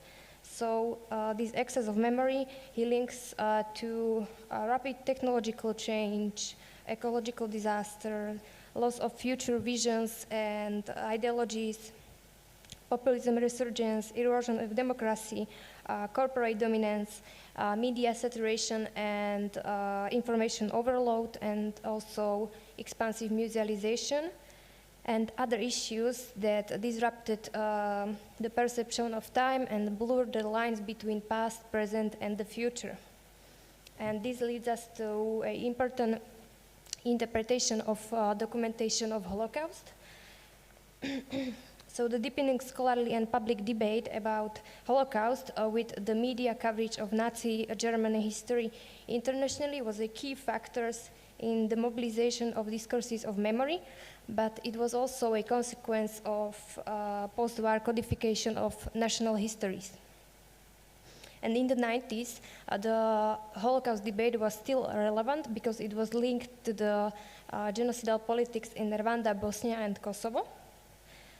So, and this is why Huijsen calls Holocaust as a cipher for the entire 20th century and as a universal trope for historical trauma. And the effect of this Holocaust debate was that this mentioned issue of Holocaust debate intensified sensitivity to human rights, but it also led to desensitization of specific local traumas. And this excessive preoccupation with memory resulted in public fear of forgetting and from the future. And the memory practices becomes a tool for anchoring society in these disrupted times and space. And following this idea, we will look at our example from contemporary Slovak art, which was also a reflection of the events of Holocaust. So it's cycle Memory of Space in a synagogue in Trnava, and the curator was Jana Geržova. And in this cycle, the keyword is a memory, and it is relates to the spiritual life of Jewish community until the outbreak of the Second World War. And the synagogue was once a vibrant Jewish space, but it was abandoned post-Holocaust and erased from Slovak cultural history for almost a half a century. And after the partial reconstruction in 1994, this site-specific installation entered a dialogue with the past as a symbolic act of remembering, not the physical one, but it inscribed in the memory of this place. So through this project, people could rethink the whole concept of references. And we will focus on the second exhibition, which is titled A Memory of Place, and it responds to the temporal continuity, disrupted temporal continuity, and it also reflected a cultural turn to the past, dichotomy between 19th century and the 20th century, which could be also a good parallel to Huijsen's thesis on the shift from the future vision to historical reflection. And building on this, we will illustrate how artists can respond to the trauma of the Holocaust. So the first work is from Anton Čierny. It is titled Dawn. At a first glance, it looked like a monument by its massive form. But when the viewer came closer to this installation, they can see the sediment sand behind the glass. And the sand slowly trickles through narrow opening onto the floor, which could evoke a time passage. And it was also accompanied by a sound of rhythmic train clacking. which is subtle reference to the Holocaust transportation.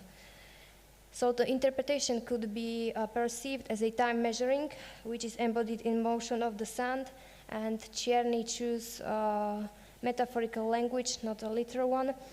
And by using these anti-aesthetic materials, he evoked memory through metaphor. The second work is from Lubo Stacho.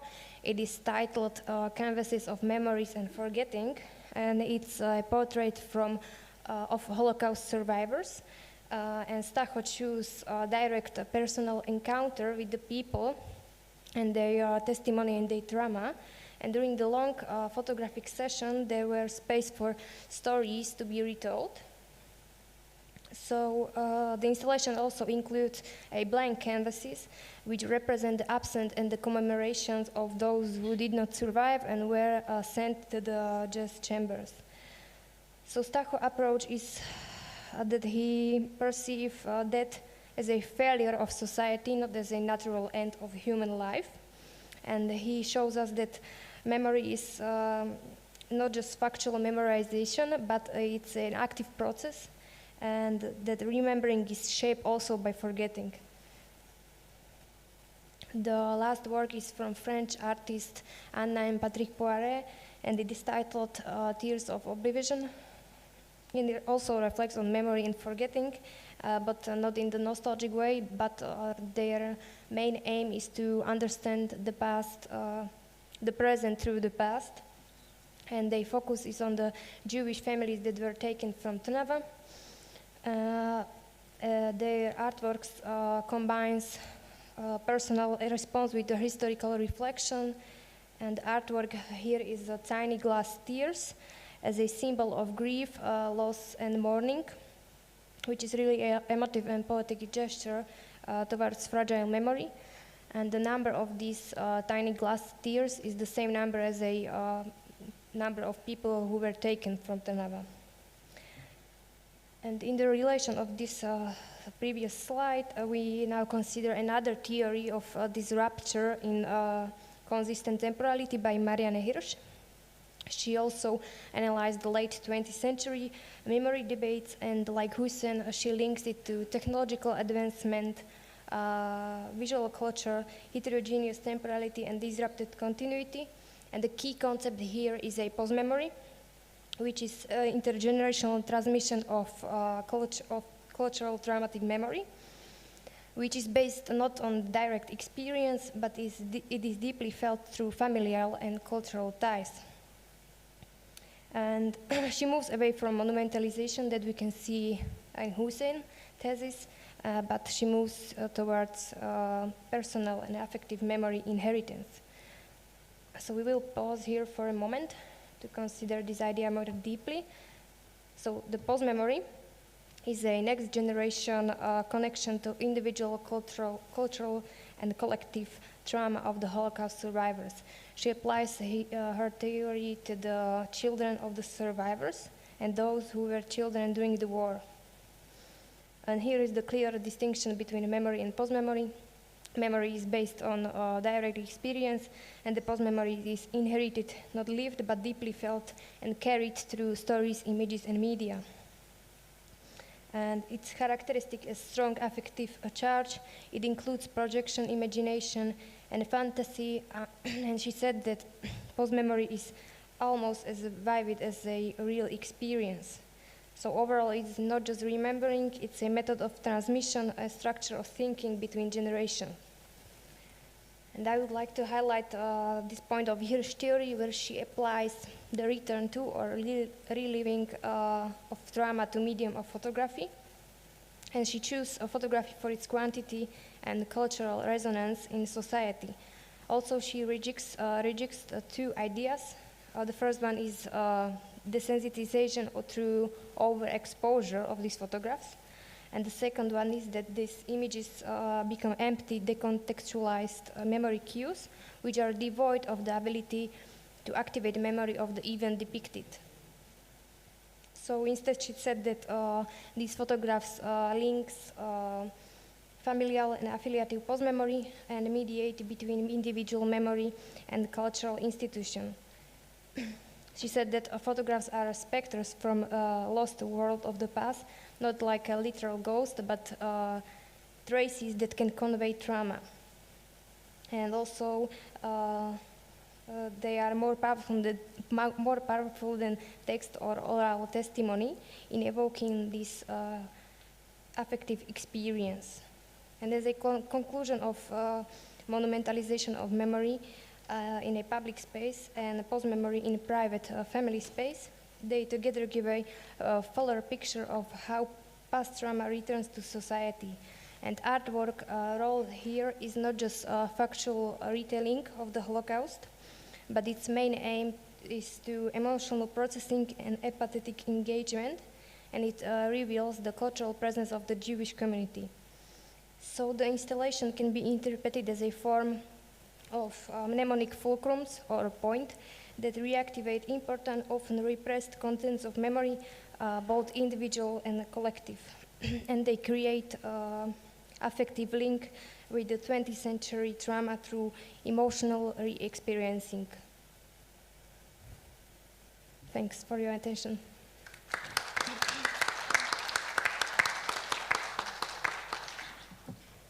Okay, thank you very much for a very interesting presentation. So I enjoy. Please, do you have some questions or comments? Yes.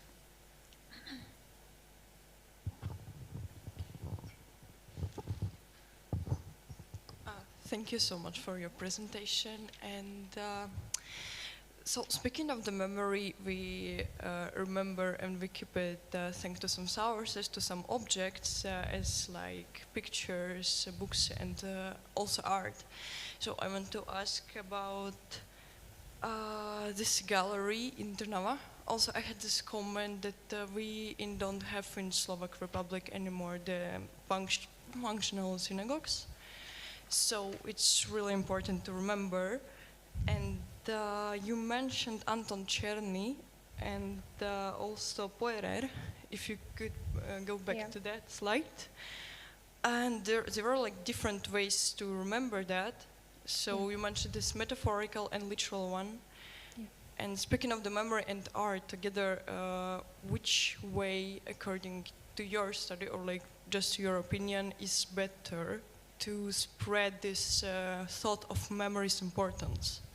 Metaphorical or literal? Because we are here like in the Heritage Conference, so we talk a lot about the books and it's like literal. This is a fact. We see that, we read it. But art is much more complicated, I think. Thank you. Yeah. I agree with you that with the artworks, it's probably always the metaphorical language that can affect the viewers. And the literal one we can find in the like history factualization.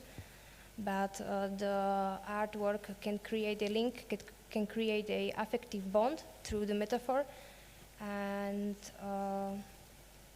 also I think it's a easier way to artists to express the feelings of this situation. Like it's, I guess it's really hard to work with this place that is based on trauma. So I guess the metaphorical language is easier for artists also.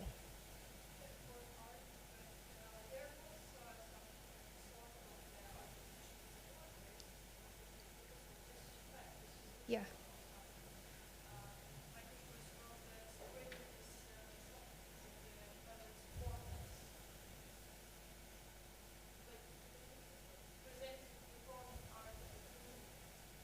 Yeah, I didn't hear the question, sorry. Performing this art, this is a language between artist and between a person, between a visitor. So which is this way is easier, is better to keep the remembrance, the metaphorical or the literal one? I guess it depends on the viewer, and it's like really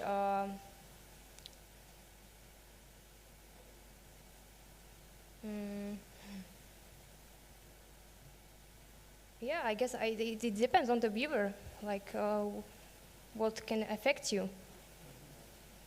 Yeah. Individual. Yeah. It's really subjective, yeah.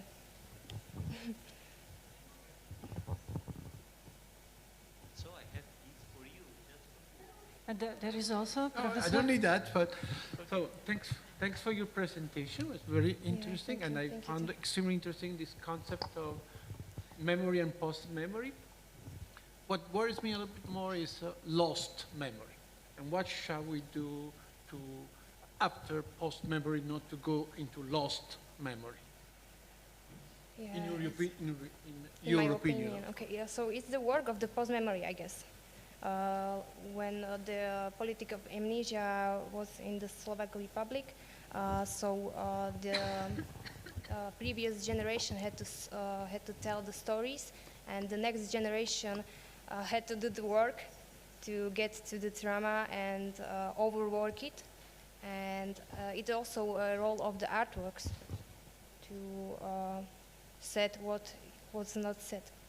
And I think we can also see a very interesting pattern, because there are a lot of books written by the second generation that experienced this trauma, and they were like suffering excessive caring from their parents, and sometimes like memory loss as a winning memory loss because it was traumatic. So this was also one thing that happened, and sometimes they were like totally hiding the memory. There is one celebrated book in the United States exactly about that. So it is basically one teenager who is offering, you know, homework to write about her family, and she basically doesn't know anything about her. And then she does 20 years research about her family, and she discovers that they were actually part of this trauma. So the trauma was not hidden only for the society, but it was hidden even in the family. It was not discussed at all. Yeah.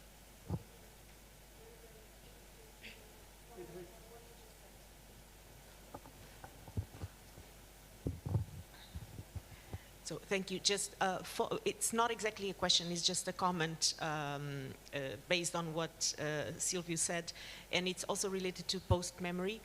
And sometimes trauma can be experienced through silence, because you know there's something there that it's not being addressed, and that you can't explain. So the fact that you sense something and you can't explain why, that is also traumatic in itself. Mm. No? Ah, okay.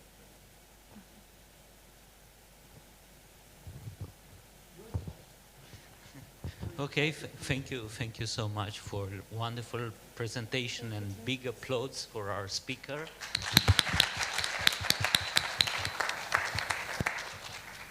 And now the session ended, but not just like that. We need a memory.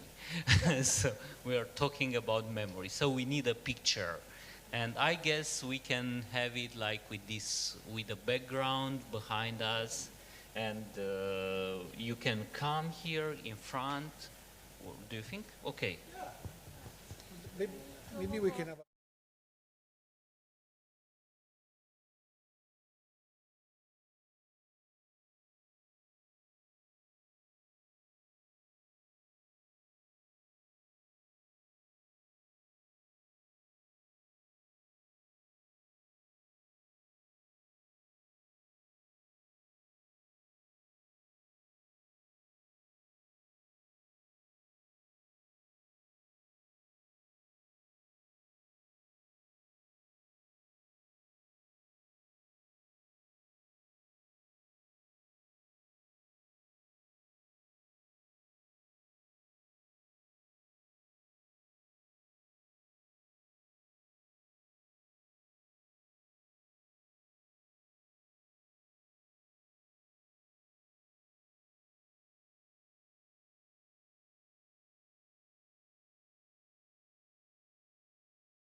Dear ladies and gentlemen, we are just about to open the session, Culture, Heritage and Digital Tools.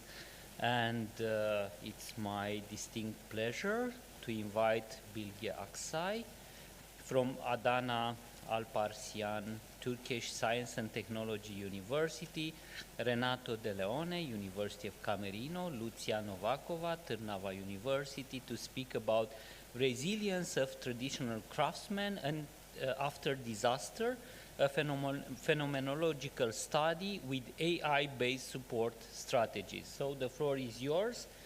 I guess 15 minutes with 5 minutes. 5. Okay. I will try my best. I think this one.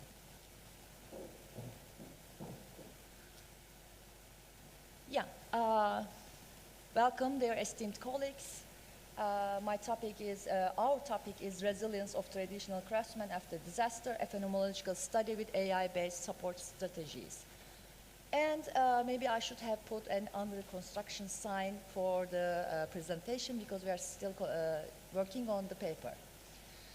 And you know, there was a huge earthquake in Turkey, and officially more than 50,000 people died, and unofficially more than 200,000 cell phone signals were lost. And we considered the phenomenology, which is the earthquake, from the living heritage perspective. And our research questions are how do earthquakes affect traditional craft workshops and community networks? What are the implications for skill transmission and psychological well-being of traditional barriers? Finally, what resilience mechanisms and innovative approaches allow communities to overcome cultural losses? And if we look at the slide, we see that seismic disasters or any disaster, any natural disaster, this always go on. The community structures are affected, the lives and the roles of the artisans are affected, craft spaces, tools, materials, and as well as the transmission of skills and knowledge is also at risk. And I want to thank to Lucia for adding up the intangible cultural heritage. And according to UNESCO, intangible cultural heritage is as practices, expressions, knowledge, and skills passed down through generations. But how do we resist for the risks? Traditional knowledge, social practices are at risk, and at the same time, these are also the our resilience points. What happened in 2023 earthquakes, especially Hatay was the center of the earthquake. There were traditional workshops in Defne. They were totally destroyed, and artisans lost skill transmission, collapse, and psychological trauma, which was the worst, I think, was really hard. But you may see on the social media, and the survivors tell that rituals and solidarity help restore emotional ties and identity. Knowledge transmission support, we can do community mobilization, hybrid workshops and practical innovations, and digitalization and technological preservation might also give us some solutions and increase our resilience mechanisms. These are the tools which Renato knows better and best compared to me, which I don't understand so much. AI-powered digital archiving, mental health support through AI, market access, e-commerce optimization, predictive analytics for disaster risk management are the tools, some of the tools that we can use. But which tools Turkey used for the earthquake for the craftsmen and the artisans? One of them is AI-powered digital archiving. And there's a project which was conducted by the Ministry of Culture. It started in 2010 in Istanbul. And in this archive, they also take the names, the places, the cities, and the artisans' products and skills to just upload to the system. In 2017, it just contained Marmara region. In 2023, Aegean region was included. But unfortunately, the archiving project didn't include earthquake zone. So all missed. And there is also another application done with 3D scanning. And one of them is Istanbul Technical University. And they try to create the 3D scanning of 81, all the cities of Turkey in order to enhance urban planning efforts, particularly addressing transportation issues, bolstering disaster readiness. And there are some minor attempts about 3D scanning. And another example from Turkey, which is generative AI.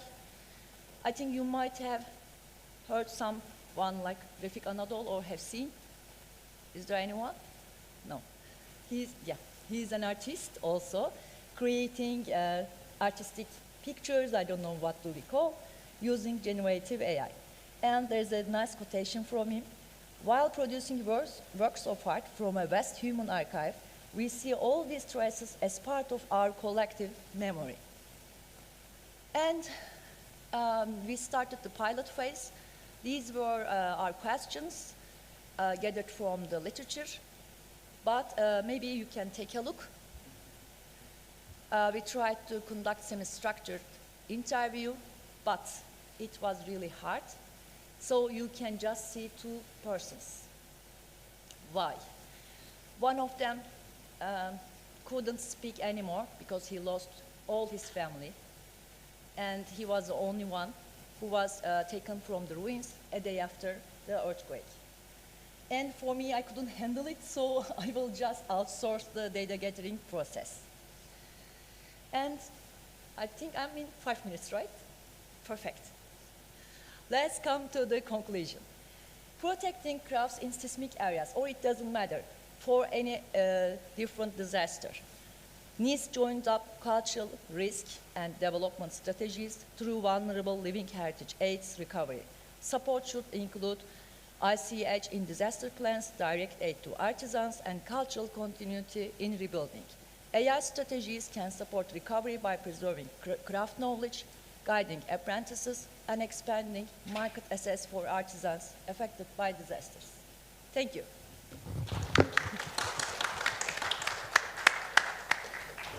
Thank you so much, dear Bilge, for your common joint excellent research. And now I would kindly ask the audience to address questions or make comments based on the presentation. Thank you so much. Please, Ottilia. Hello, thank you for your presentation. I'm happy that your presentation was before mine, because yesterday I was a little bit afraid, because all the audience considered artificial intelligence something bad. So we saw here that there are applications that can be useful in this area. So congratulations for your projects, and I will ask if you work with images or with data gathered through monitoring for all these buildings. So you treated images or data, knowledge or other things? Thank you for the question. Yet I can tell, imagine a city totally destroyed, nothing left in the city center. If there's something done, it's been there. Yeah, and after 2 weeks, Celio and Silvio were there, and nothing. The city center was totally destroyed, and my vice rector is here. He's also relatives in that region. They escaped. Don't worry. Don't invite us. And what I can emphasize is resilience is closely related to preparedness. If they had taken any 3D visualizations, I don't think so.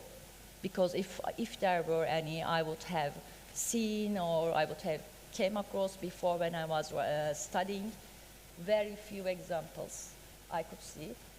But they have the drawings. For now, I can say that for the earthquake area, Turkish scientists and governments, including the government, were not so prepared for this big disaster. So we might have lost so many things. Maybe the structures may be rebuilt, right or wrong, not in the perfect shape, but we lost the collective mind, the collective memory. You're welcome. I can add something. Yes, please. Just, well, we had another disaster in Italy in 1980. That's Not why a bit long, some a year ago, but it was, I was. And, well, at that age, it was nothing about AI. So I want to return to AI and the possibility of digitalization. When we had this earthquake in Naples in 1980, the only thing which helped historians and artists to recover masterpieces from different churches and places was one booklet. Well, it's a series of booklets edited by Turing Club, where there are very specific information of all the possible churches in Naples and all over Italy. It's beautiful. But that was the only possibility to recover this information. What we are envision is something that is more modern, so to have digitalization which can help us to preserve before and then having help also using AI after earthquake in terms of cultural heritage. Thank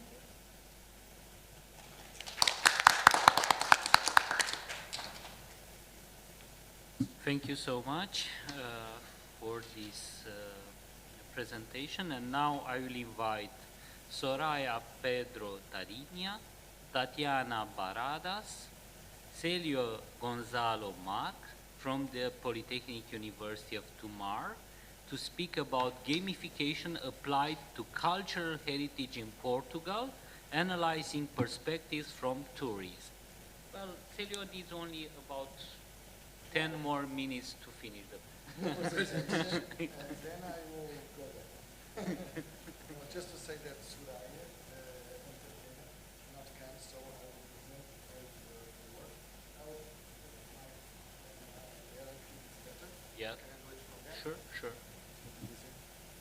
If I have available a slot. Yeah, no. I don't know. Yeah, yeah. Okay. Of course it is. Let me see if I put it, the final version. Yeah, it's here. It's in Portuguese. Yeah, final, no. Whatever version this is the final. No.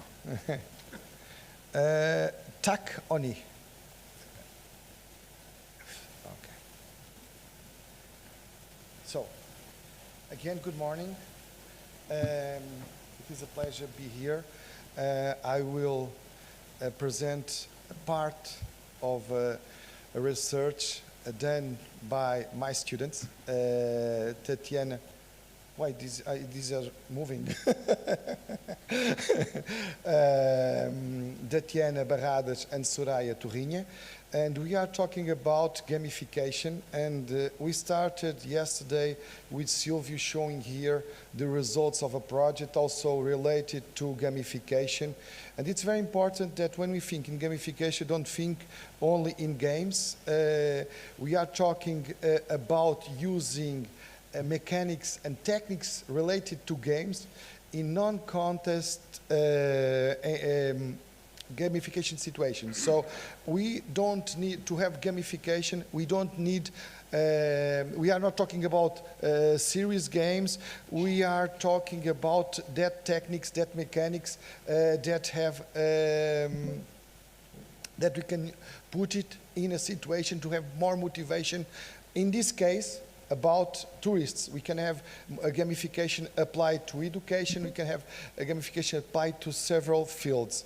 So what we are doing here is trying to improve the motivation of the students using gamification. So I will have here a small introduction. I'll talk a little bit the background that we use for this study, the methodology, the results, and oh God, so what?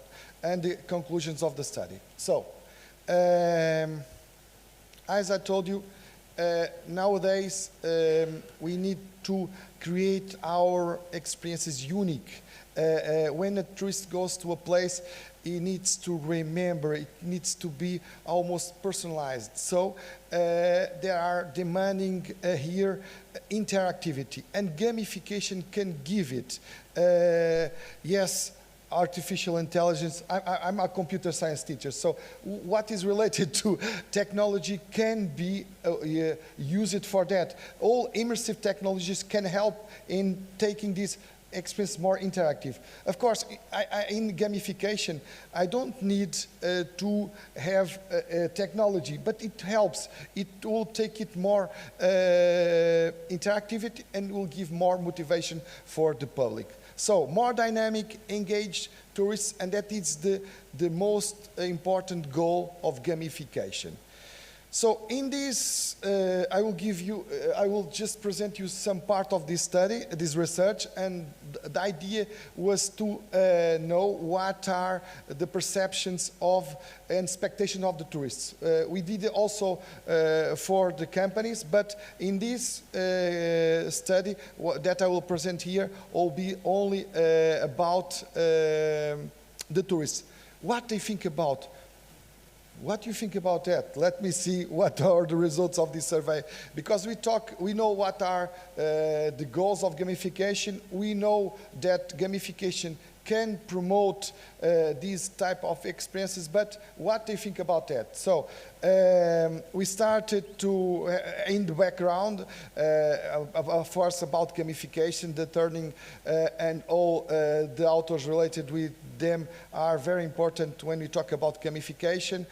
Also, in cultural heritage tourism, we did a very important systematic revision of literature. You can find it, you can Google it and you can find it with the main authors and main findings in the last years about gamification in cultural heritage. And what we saw is that we don't have a sequence of research. We see some clusters of research in several countries, in several institutions, but they died. They don't have continuation so it's important that we see more results and that research continues and bring to us, to researchers and to stakeholders, some findings that we can use in the future. So, what we expect with this study, first of all, behind the demographic and conceptual characterization of them, prior knowledge of gamification, previous experience with gamification, perspectives on benefits and challenge of gamification, future interest in gamified activities, and wish for future in gamified solutions. That was what we want to reach from our survey. For that, we create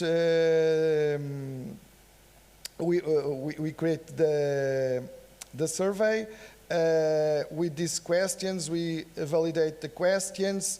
And the questionnaires were applied, and we have 157 answers.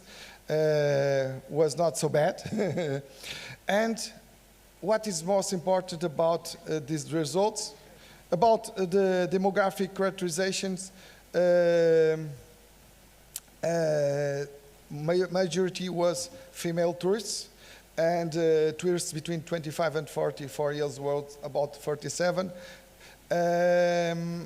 Now about the knowledge and understanding of gamification. Was interesting because I was expecting that some people didn't understood what is gamification. We put some answers, the correct one and the others, and almost half of the people understand the term. I was expecting when we talk about gamification, they will think that it will be games.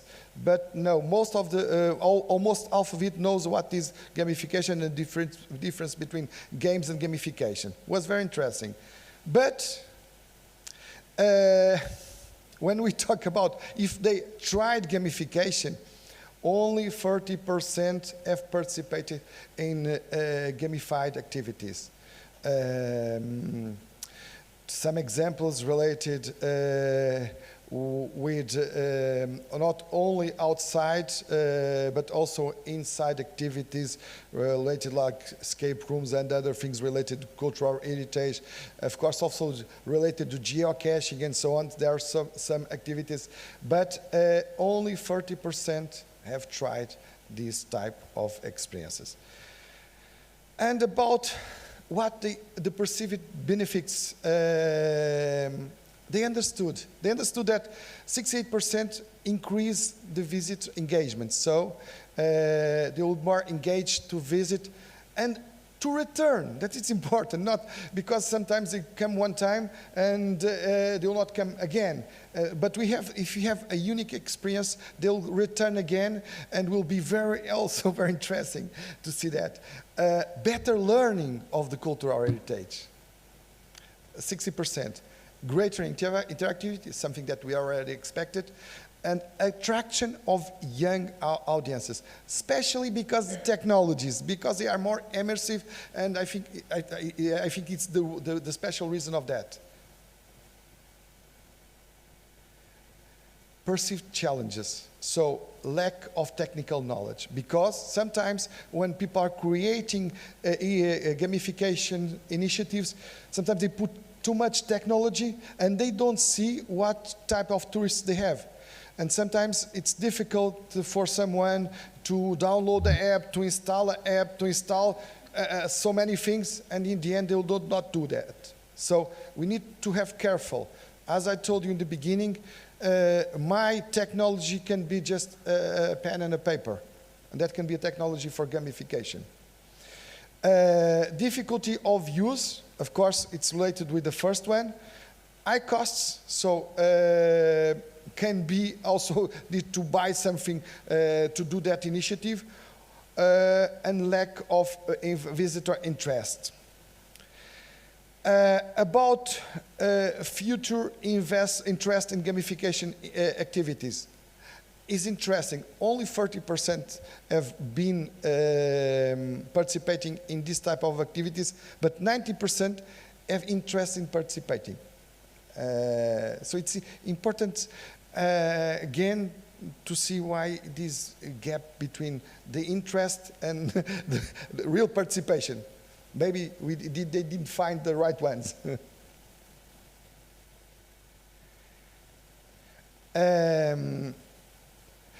Wish for futures in gamified solutions. 82% easy of use. Yeah, everybody wants something that is very easy of use.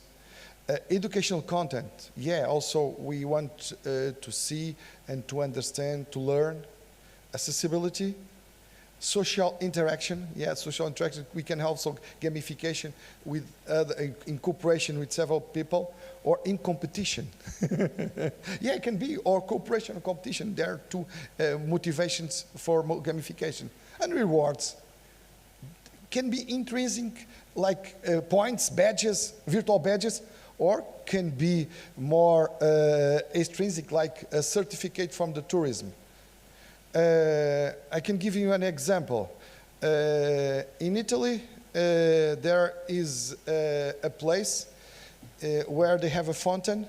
If you run 7 times around the fountain, you receive a certificate that you are crazy.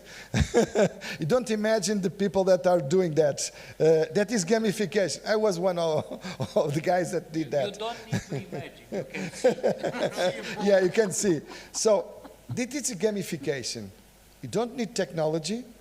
It's just something that is about competition. Yeah, I can do it. I can run 7 times around the fountain. In the end, there was someone from the tourism that gave me a passport that I'm crazy. But in Portugal, there is a route, national number 2, that it's very famous, and they have a passport, and you stop in several places, you have a stamp from there. That is gamification. Several examples. When we are using Waze, Waze, you know, GPS application. When you receive points for telling that the police is there, or you are receiving, it's gamification.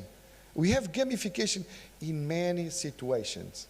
So the idea is use this motivation, as I said, can be intrinsic, can be competition, can be cooperation, or something that I receive in the end, a certificate from the tourism, whatever I think and that is very important, that as a tourist is something that I think it's important for me. If not, I will not do the game, I will not do the initiative of gamification, because the reward is something that doesn't interest to me as a tourist. So, to finish my conclusions, it's interesting that the majority of participants had never participated in gamified activities, only 40%. I think the next steps of the study can be interview that people to understand better why they did do it. We know that tourists highlight the increase of engagement. They want more engagement. They want some unique experience and a better learning of that benefit. So we need to show them that gamification can bring it. Lack of technical knowledge, difficulty of use and high costs are great challenges, especially for companies. So we need to have sure that we have enough technology to create that immersive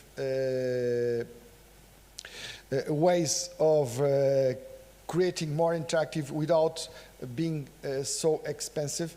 And the respondents expressed they wish to participate in gamified activities, what is good, because they recognize that it's important.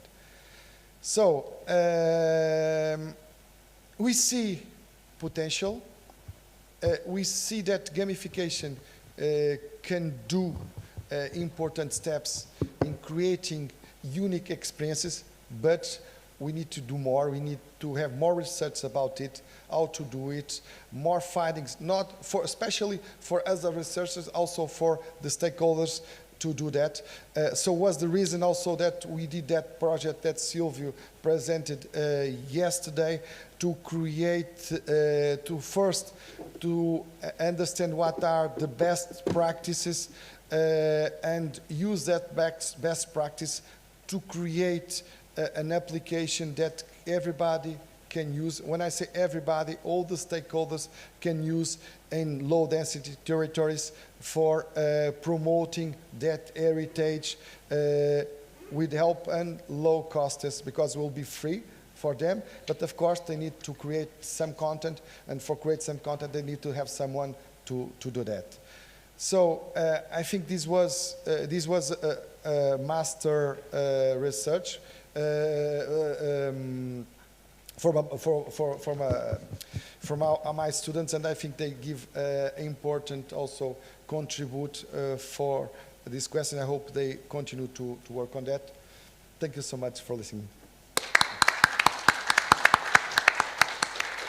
So it was a master research from Master Celio. No, Master students.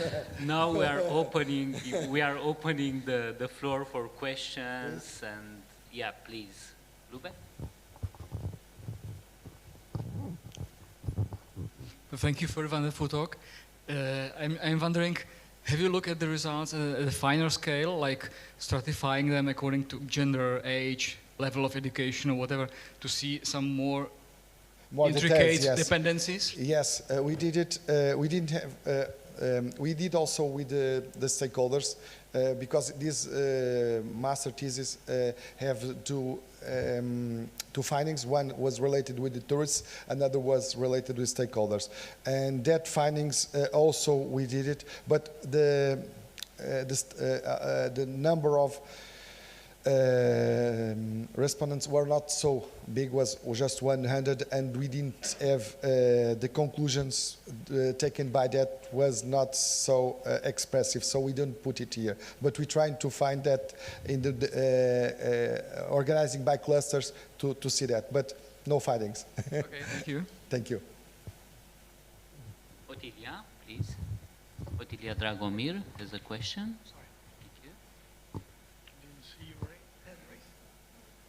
It was a very interesting presentation from my point of view, and my questions is related to the this questionnaire that you made it. It was conducted in different countries, and if it happened, do you identify some patterns in tourist engagement? And well, this is important to scale up after that your application. Thank you. In this case was just in Portugal. The project about the best practice is in the countries of the partners, but this was just in Portugal. I forgot to say it before, but this is this questionnaire was in Portugal. We try to be representative of all our country in all our districts.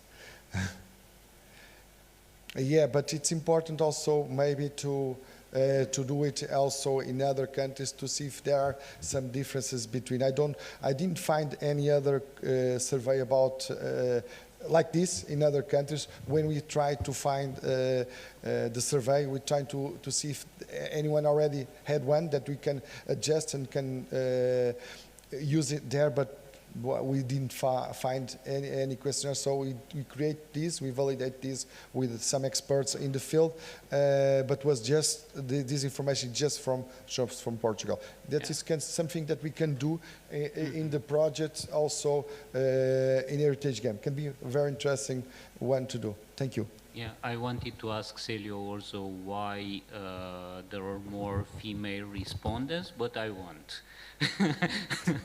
Because we have more female tourists for sure. May I ask a question also? Please. You talk about Portugal, but you mean this is but Tomar or no was represented different districts, also the islands. The student tried to have a representative. Of course, the number of answers cannot be representative of all the country, but give some idea. But the idea was, what we did was try to have the survey spread for all countries. So we tried to have the help of some entities that distribute the survey.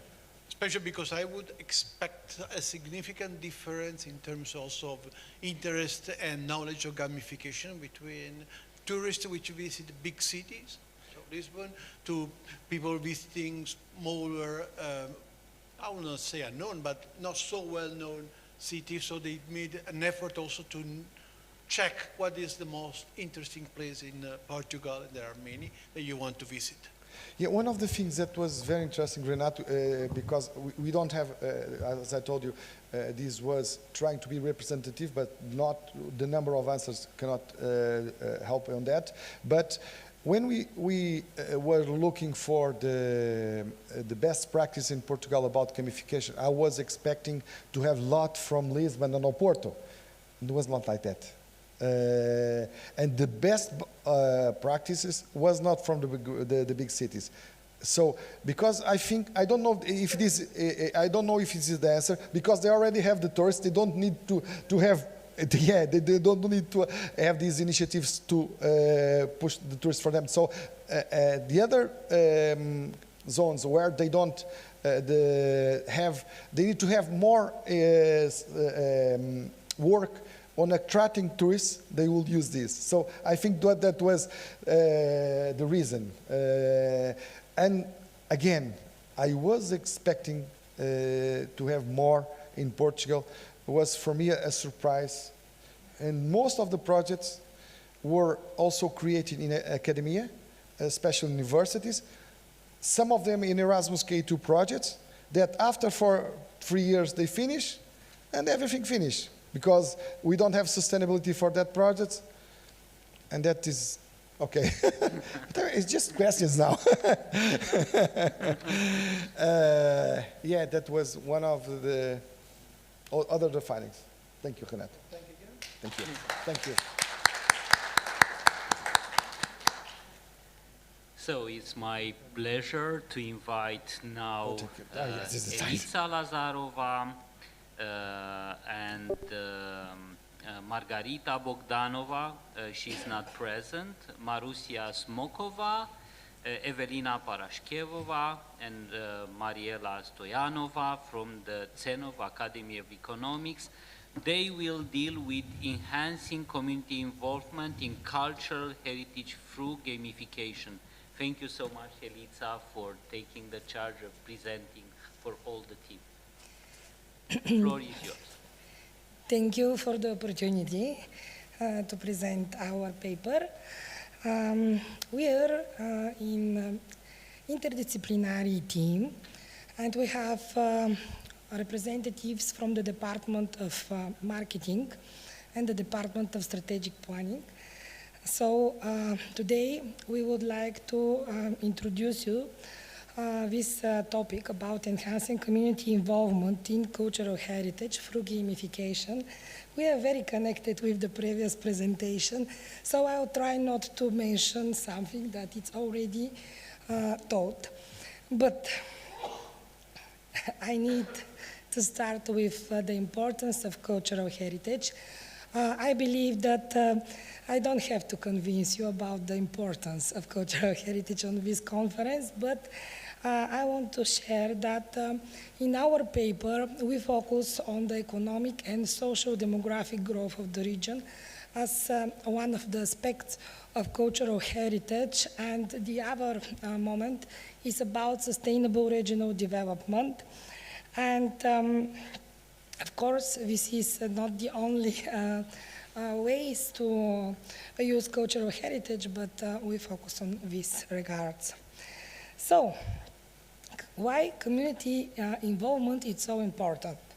It's important because communities get involved in the inscription process of heritage to international, regional, national, or local heritage lists to raise awareness about the values and significance of the heritage, to access local knowledge about the heritage, its history, current state and development, safeguarding and protecting needs, and in case of site inscription to UNESCO heritage list, to take part in discussions. So it's important because community have to maintain and develop the cultural heritage and have to pass the knowledge to the following generation. So we have to make them emotional tied to their heritage and to have knowledge and understanding about it. And how this could be achieved? As I already mentioned, it could be applied in many levels, like international, national, regional, and local. But we believe that local authorities have the closest relations to the communities and more easily access, so they have to be more active in their policy making. And that's why we will look in the following slides about how policymakers could involve community. Of course, there is two approaches. One is a non-digital and digital one. In Bulgaria, I will give example. Bulgarian authorities usually want to use non-digital tools and rely on public discussions, on workshops, surveys, but in recent years, digitalization forced them to be more active in digital tools, and they start to create platforms for citizen feedbacks, and social media is another way to engage communities. Unfortunately, we found that digital tools like social media is not very well introduced in Bulgaria, but start to become more and more used. What about the gamification? It's already shared enough about this regard, but of course it's more easy. to engage people through short-term content, because everybody in a hurry today and they don't have time to read a lot. So the game is something that have short and focused message, and not to make them very busy to look up in different sources. So they become more impactful and more engagement approach. On this slide, we represent our previous research. We start with finding best practice in Bulgaria. We find a lot of digital gamification. And of course, we have one similar to the Portugal with the stamps. And it's about 100 places where we have to collect, yes. And we have badges, golden, silver, and bronze. So the aim of this research is to identify the application of gamification in the community involvement models and to analyze the ways in which it may be incorporated at all levels. So, which are all these levels? Here you can find the ladder of the community involvement in heritage management, which was introduced by Chan in 2016. And here you can see that involvement of community is a shift in the degree of power, as well as a change in the community's evaluation of the response to heritage. A movement from being aware of and knowing about the heritage through caring about the heritage to being motivated to be able to take action and contribute. On this picture, you can see the passive line become more active, and on the first stage, public is just raising its awareness. And on the second stage, where the man is just sitting there, they become to recognizing heritage safeguarding efforts, but it's still one-way communication. And here is the role of the local authorities to start to introduce this approach. On the third stage is about informing. And here is the first moment when a voice opinion could be heard from the people, and it's making shift towards one active involvement. About consultation and advisory, this is something very important because it hides a risk of tokenism without proper platforms. So the most efficient way to involve communities is with partnership and grassroots-led negotiation and self-management, where power is shared between communities and the authorities and grants a significant decision-making influence. And community have veto power and ensuring control over heritage values and external interventions. What about gamification? So on this slide, I just start to make a group of stages, and this group is a cognitive group of stages where awareness and learning is the goal of this communication. And you can see still passive communities, but with gamification, we start to activate communities with explaining the role in the heritage protection and creating awareness and better understanding by using points, budgets, leaderboards, prizes, rewards, levels, and quests.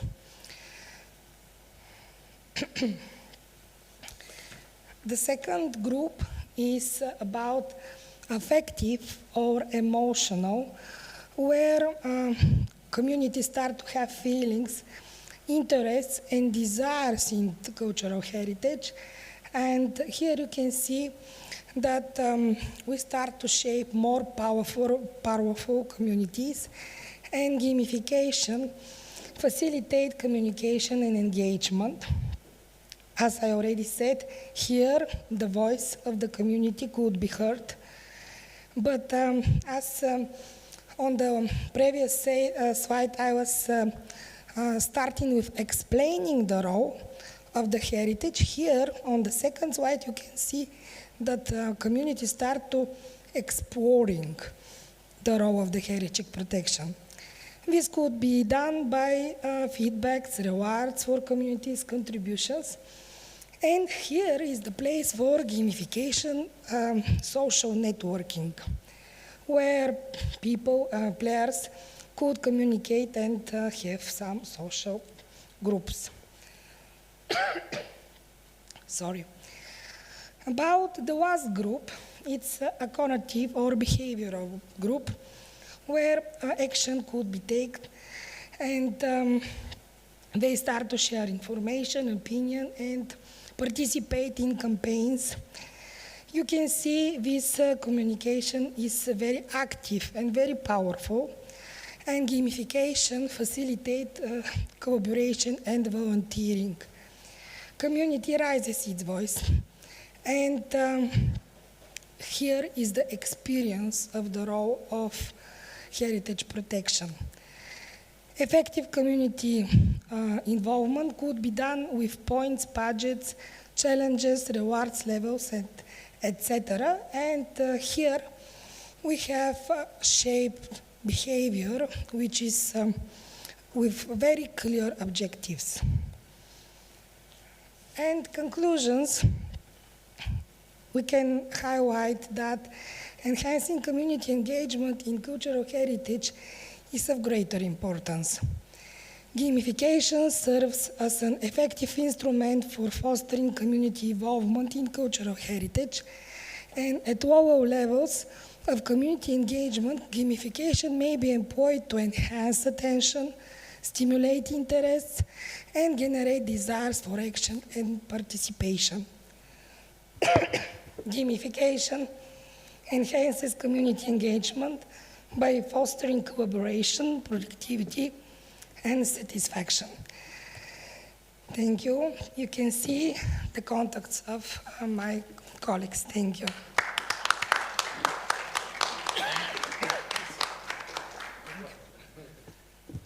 Thank you so much for this wonderful lecture that takes us back to the digital world of heritage.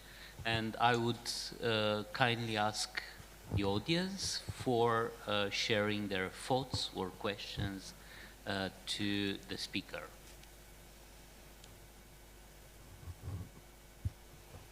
I will start with one question. Because the gamification that you are describing, as you said, is empowering communities. So can you try to elaborate further on this, how the communities are involved in the, in the cases that you studied, and if you can a little bit more tell us about that. Yes, thank you for the question. As I already mentioned, in Bulgaria, we just on the first stage where gamification is used for informative purposes, and still we have the opportunity to share and to be more active, but usually this is not followed by the local authorities, so they don't read this information, and unfortunately in Bulgaria it's only with the informative ways. And about something that was previously shared, we were surprised to find out that usually not many players on these games. Some of them are made with projects that expired and never continue. There is no sustainability in keeping these applications. There was something very interesting that we found one in good practices in bigger city in Plovdiv, and the other was in a small town. So we have the both situation here. And in Sofia, which is our capital, we found that there is plenty of old gamification models, but they are not in our days supported. I'm sure that you are thinking about, sustainability issue quite much. And of course, it's quite clear that the academia actually takes the place that is emptied by the authorities. So tell me, because yes, we have also projects like us. Yeah, please. It's working? Yeah, perfect, thank you. Because I have two examples that works very well, also adding what you are telling, because I think it's very important, as you told, the involvement of the communities. And I can, in Portugal, I give you two examples. One is a small village with old people, and was 5 young people that wants to show the heritage of that village. So they talk with the old people, so they try to know a little more about the heritage, and they started to create art in the walls, painting the walls, about the traditions. And now that village have lots of tourists to see the paintings made by that young people, and to talk with the old people that were involved in all this process. And now they are there, they want to talk with the tourists, they want to be part of the movement. And also the coffee shops and other things that now full of people that are sitting there in a village that don't have nobody, only the old people that are there. And now they created this gamification initiative that was just first see the heritage they have there, understand the heritage, talk with the communities, involve the communities on that. In the end, they win. Another project, it's about geocaching. I don't know if you know the game. It's like it's like the Pokemons, but you find real things. So some boxes that are hidden in all places you don't know, but you have thousands of boxes hidden in Opole, in your university also, that you use GPS to find it. And the idea is the competition of find it, because you know that they are nearby, but you need to discover it. And in several places, especially in Azores, in Portugal, they create with the schools, with the municipality, with the parish, they create these boxes. They hidden that boxes in the cultural heritage, and they create a tour, and everybody's committed in that and wants to have tourists there and wants to participate in creating that boxes, that challenges. So the community was involved, and in these two cases, the sustainability also won, because the people, the ones that created the game, then now they know that they don't need to be there, because the community will assure that the initiative of gamification will be present in the future. So it's something that it answers what you are telling and corroborate your findings. Thank you so much. So if there are any more questions on these topics. So my question was about these European projects. They have a certain duration, and after that duration, many of them are actually dying out. What do you think from an economic point of view that can be done to ensure actually the longer term sustainability?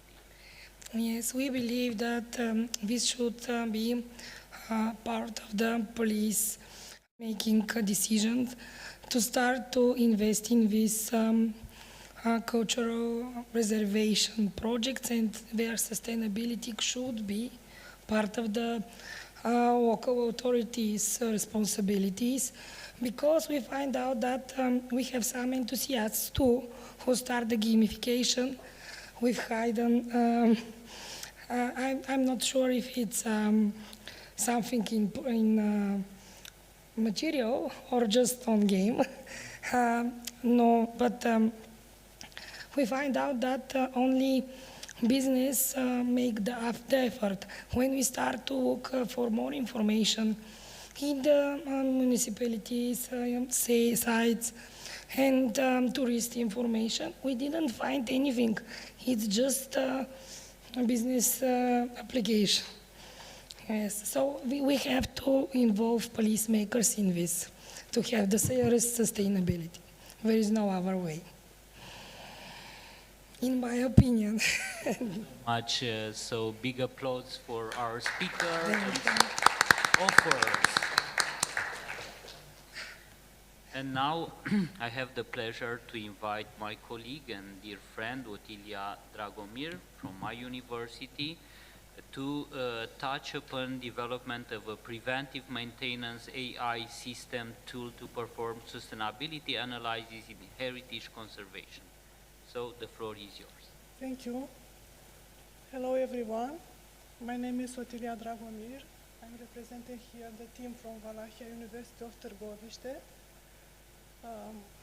And at the beginning I will share my emotion.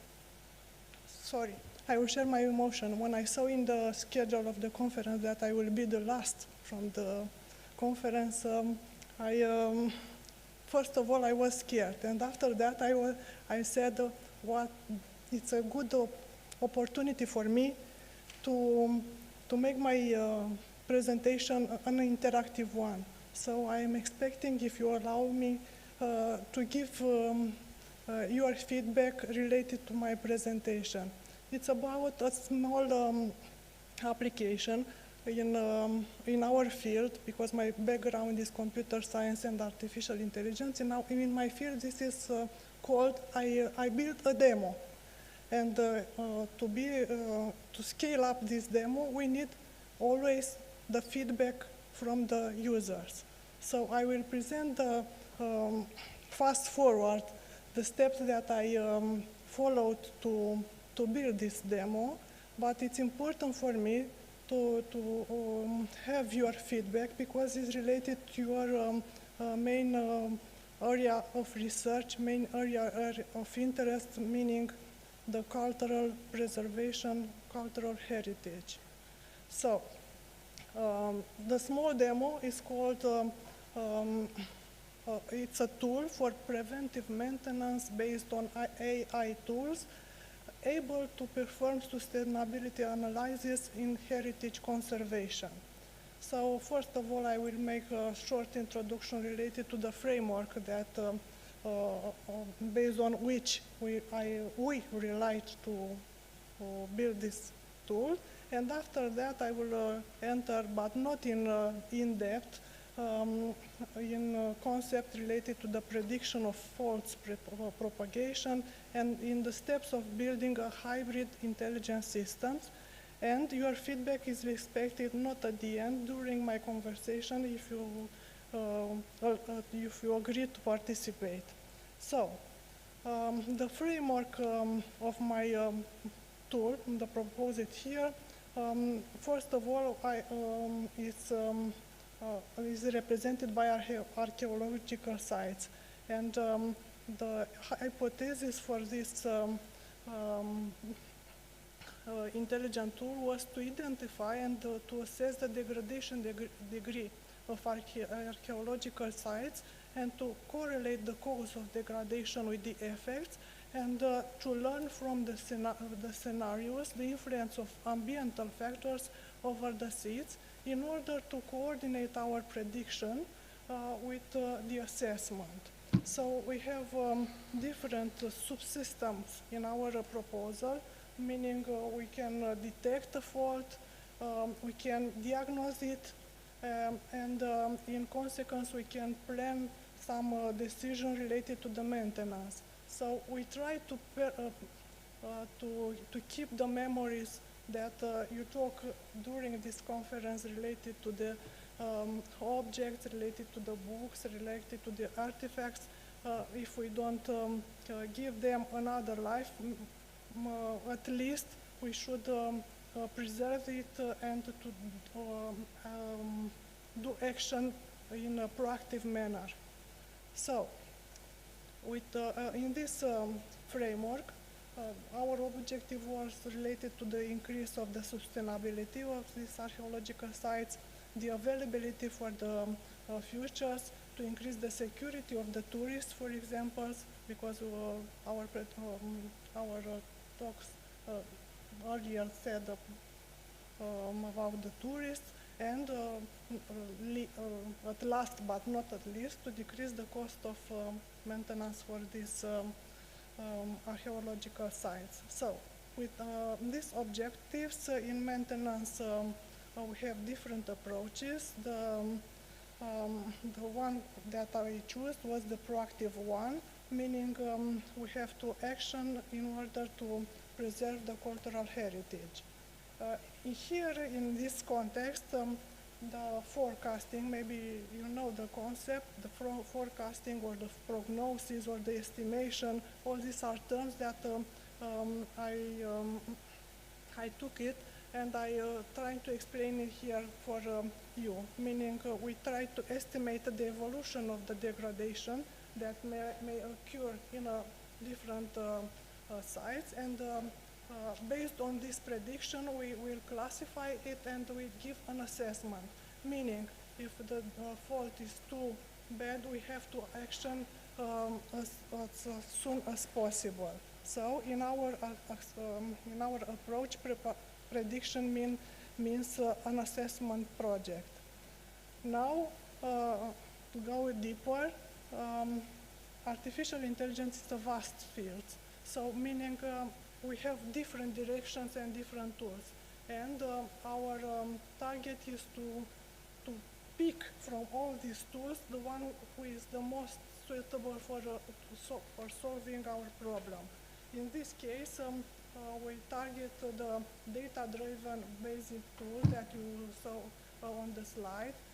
In this category, we have fuzzy logic, neural networks, and other tools that may be used to make the prediction. So, and with this tool and with the problem that I imagined at the beginning, I follow all the steps that are required to build a hybrid intelligence system, meaning we have to gather data from different points and related to the different meteorological condition, and after that I insert this data in neural networks. Neural networks are called in artificial intelligence black boxes, meaning if I stopped our development here, it was very difficult for unknown specialists to interpret and to understand the results. So I pushed forward this research, so I inserted the results in a fuzzy logic. Fuzzy logic is another direction in artificial intelligence that is closer to the human way of learning, of talking, and it's more interpretable. And after that, the results from the fuzzy logic were inserted in an application. We call this application decision support tool, an action that gives to the non-specialist different global systemic image related to the problem that should be solved. So I follow all these steps, and I have here, for example, the data received from the sensor that measure temperature, pressure, and vibration that can be presented, for example, in our archaeological site. All these data were inserted in a neural network, and this neural network was trained and all that too, and the goal was to estimate the evolution of the degradation of these seeds. This is the the darker part of the artificial intelligence, because it requires a lot of hardware and a lot of data. If someone interested in here, I used a feed-forward neural network with 2 hidden layers. So this neural network was trained. What you see on the slide in red points are the estimations given by this neural network, and in blue there are the reality measures measured with the sensors. So we had a really encouraging confidence state, false positive or false negative. So we are, for the moment, it's okay for this demo. And after that, this prediction were inserted in another tool called a fuzzy neural network, which was also trained to give some recommendation related to maintenance. We have here fuzzification of the information, rule-based aggregation, and defuzzification. And how you can see on the slide, he gives, using different intensity of colors, the recommendation related to the maintenance. And at the end, to make the long story short, in the end, the demo look like this. It's a small application that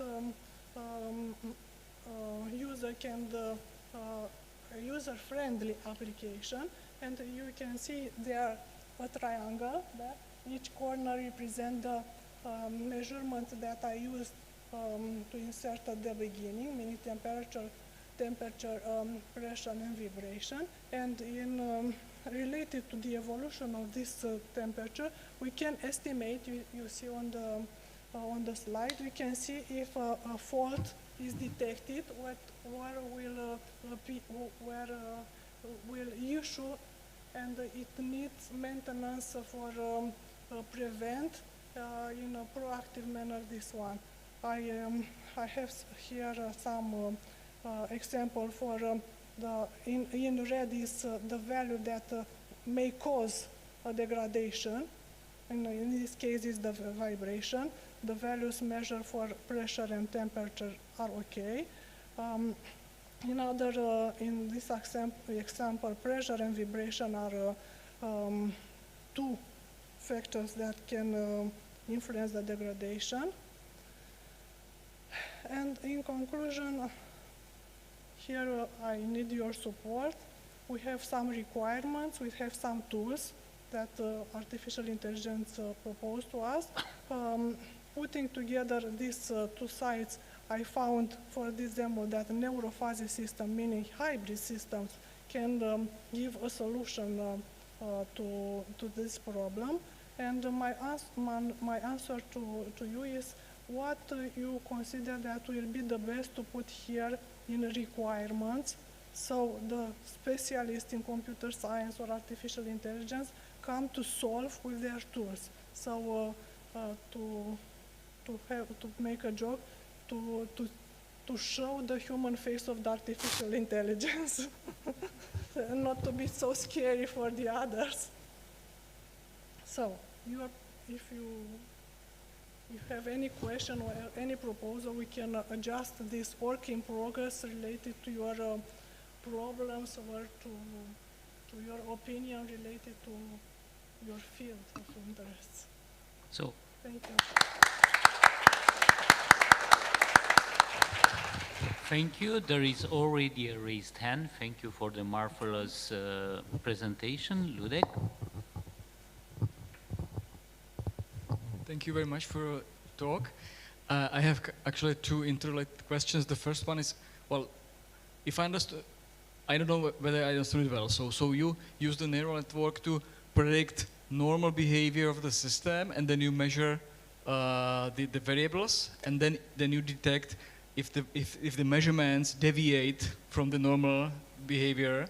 Yes. And then you detect a fault. If they deviate enough. We predict for Yeah. So you predict normal behavior, and then you measure deviations from the normal behavior. Is it so? Yes, I use neural networks to predict the evolution of the state of the archaeological state in this case, and I use there a threshold, or the values that were predicted beyond, that were greater than this threshold will be considered that default that should be treated. Yeah, so it means that you implement kind of forgetting in a sense that if you measure because if you do predictions, then you have to somehow measure it on the current state, and then so you update your predictions every one and then. Yes, because neural networks are tools that are able to learn from the examples. Okay. This is the main power of these tools. Okay. So the more I have a lot of data, the neural networks learns better, and the prediction were more accurate and with a lower level of confidence. Yeah. So we need data. Okay, okay. And my second question is, if I understand well, then your result, your decision whether do something or not is based on this evolution of these physical variables like temperature, pressure, and whatever. And so you have to have some critical values. How do you recognize that a given change in temperature or pressure is already destroying say the monument or whatever? Yes, in the written part of the article we have the first part of state of the art, and we analyze not all the articles, the works in the domain, and we identify some threshold in relation with the measure that we have related to the seat, related to the temperature, pressure or vibration, and these thresholds are different when we mix more measurement together. So here we have a lot of state of the art. Yeah, okay, thank you very much. Thank you. So are there any more questions? Radka, I think you... Oh, I thought that it's a raised hand. Okay, no, I can ask a couple of questions.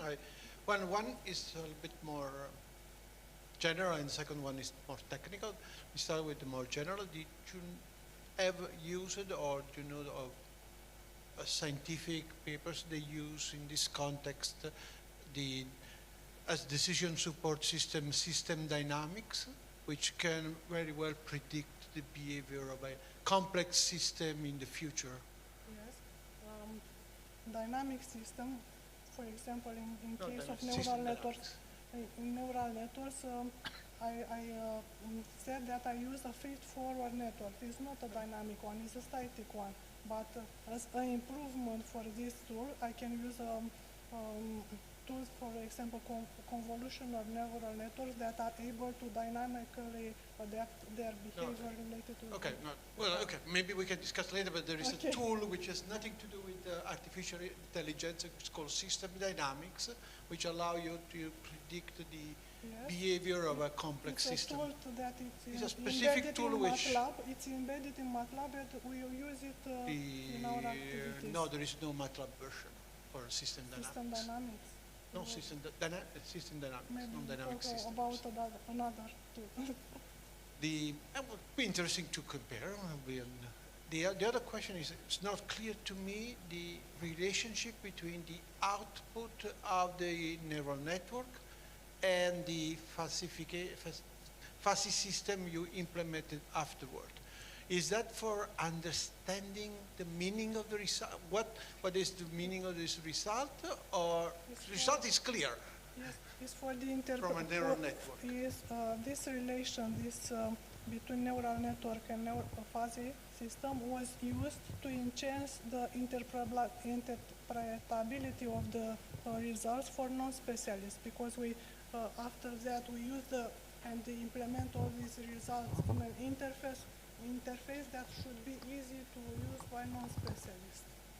So the answer that fuzzy system is trying to answer, the question that fuzzy system is trying to answer is why you get this answer give some information to interpretability of the results, because neural networks are black boxes for now.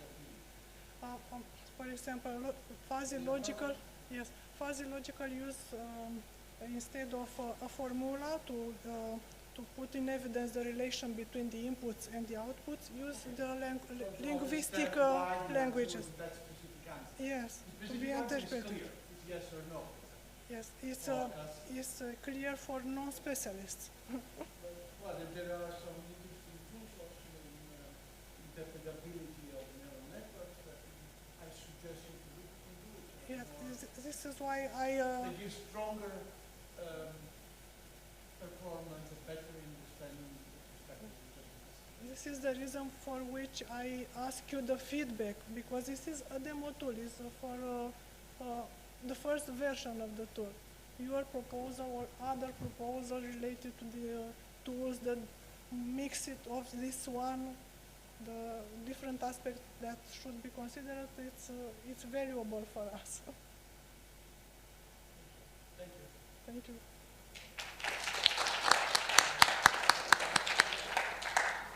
Thank you so much, and given the fact that this was the last presentation in this panel, I would also suggest you to have again a family photo of this session. Yes. Again.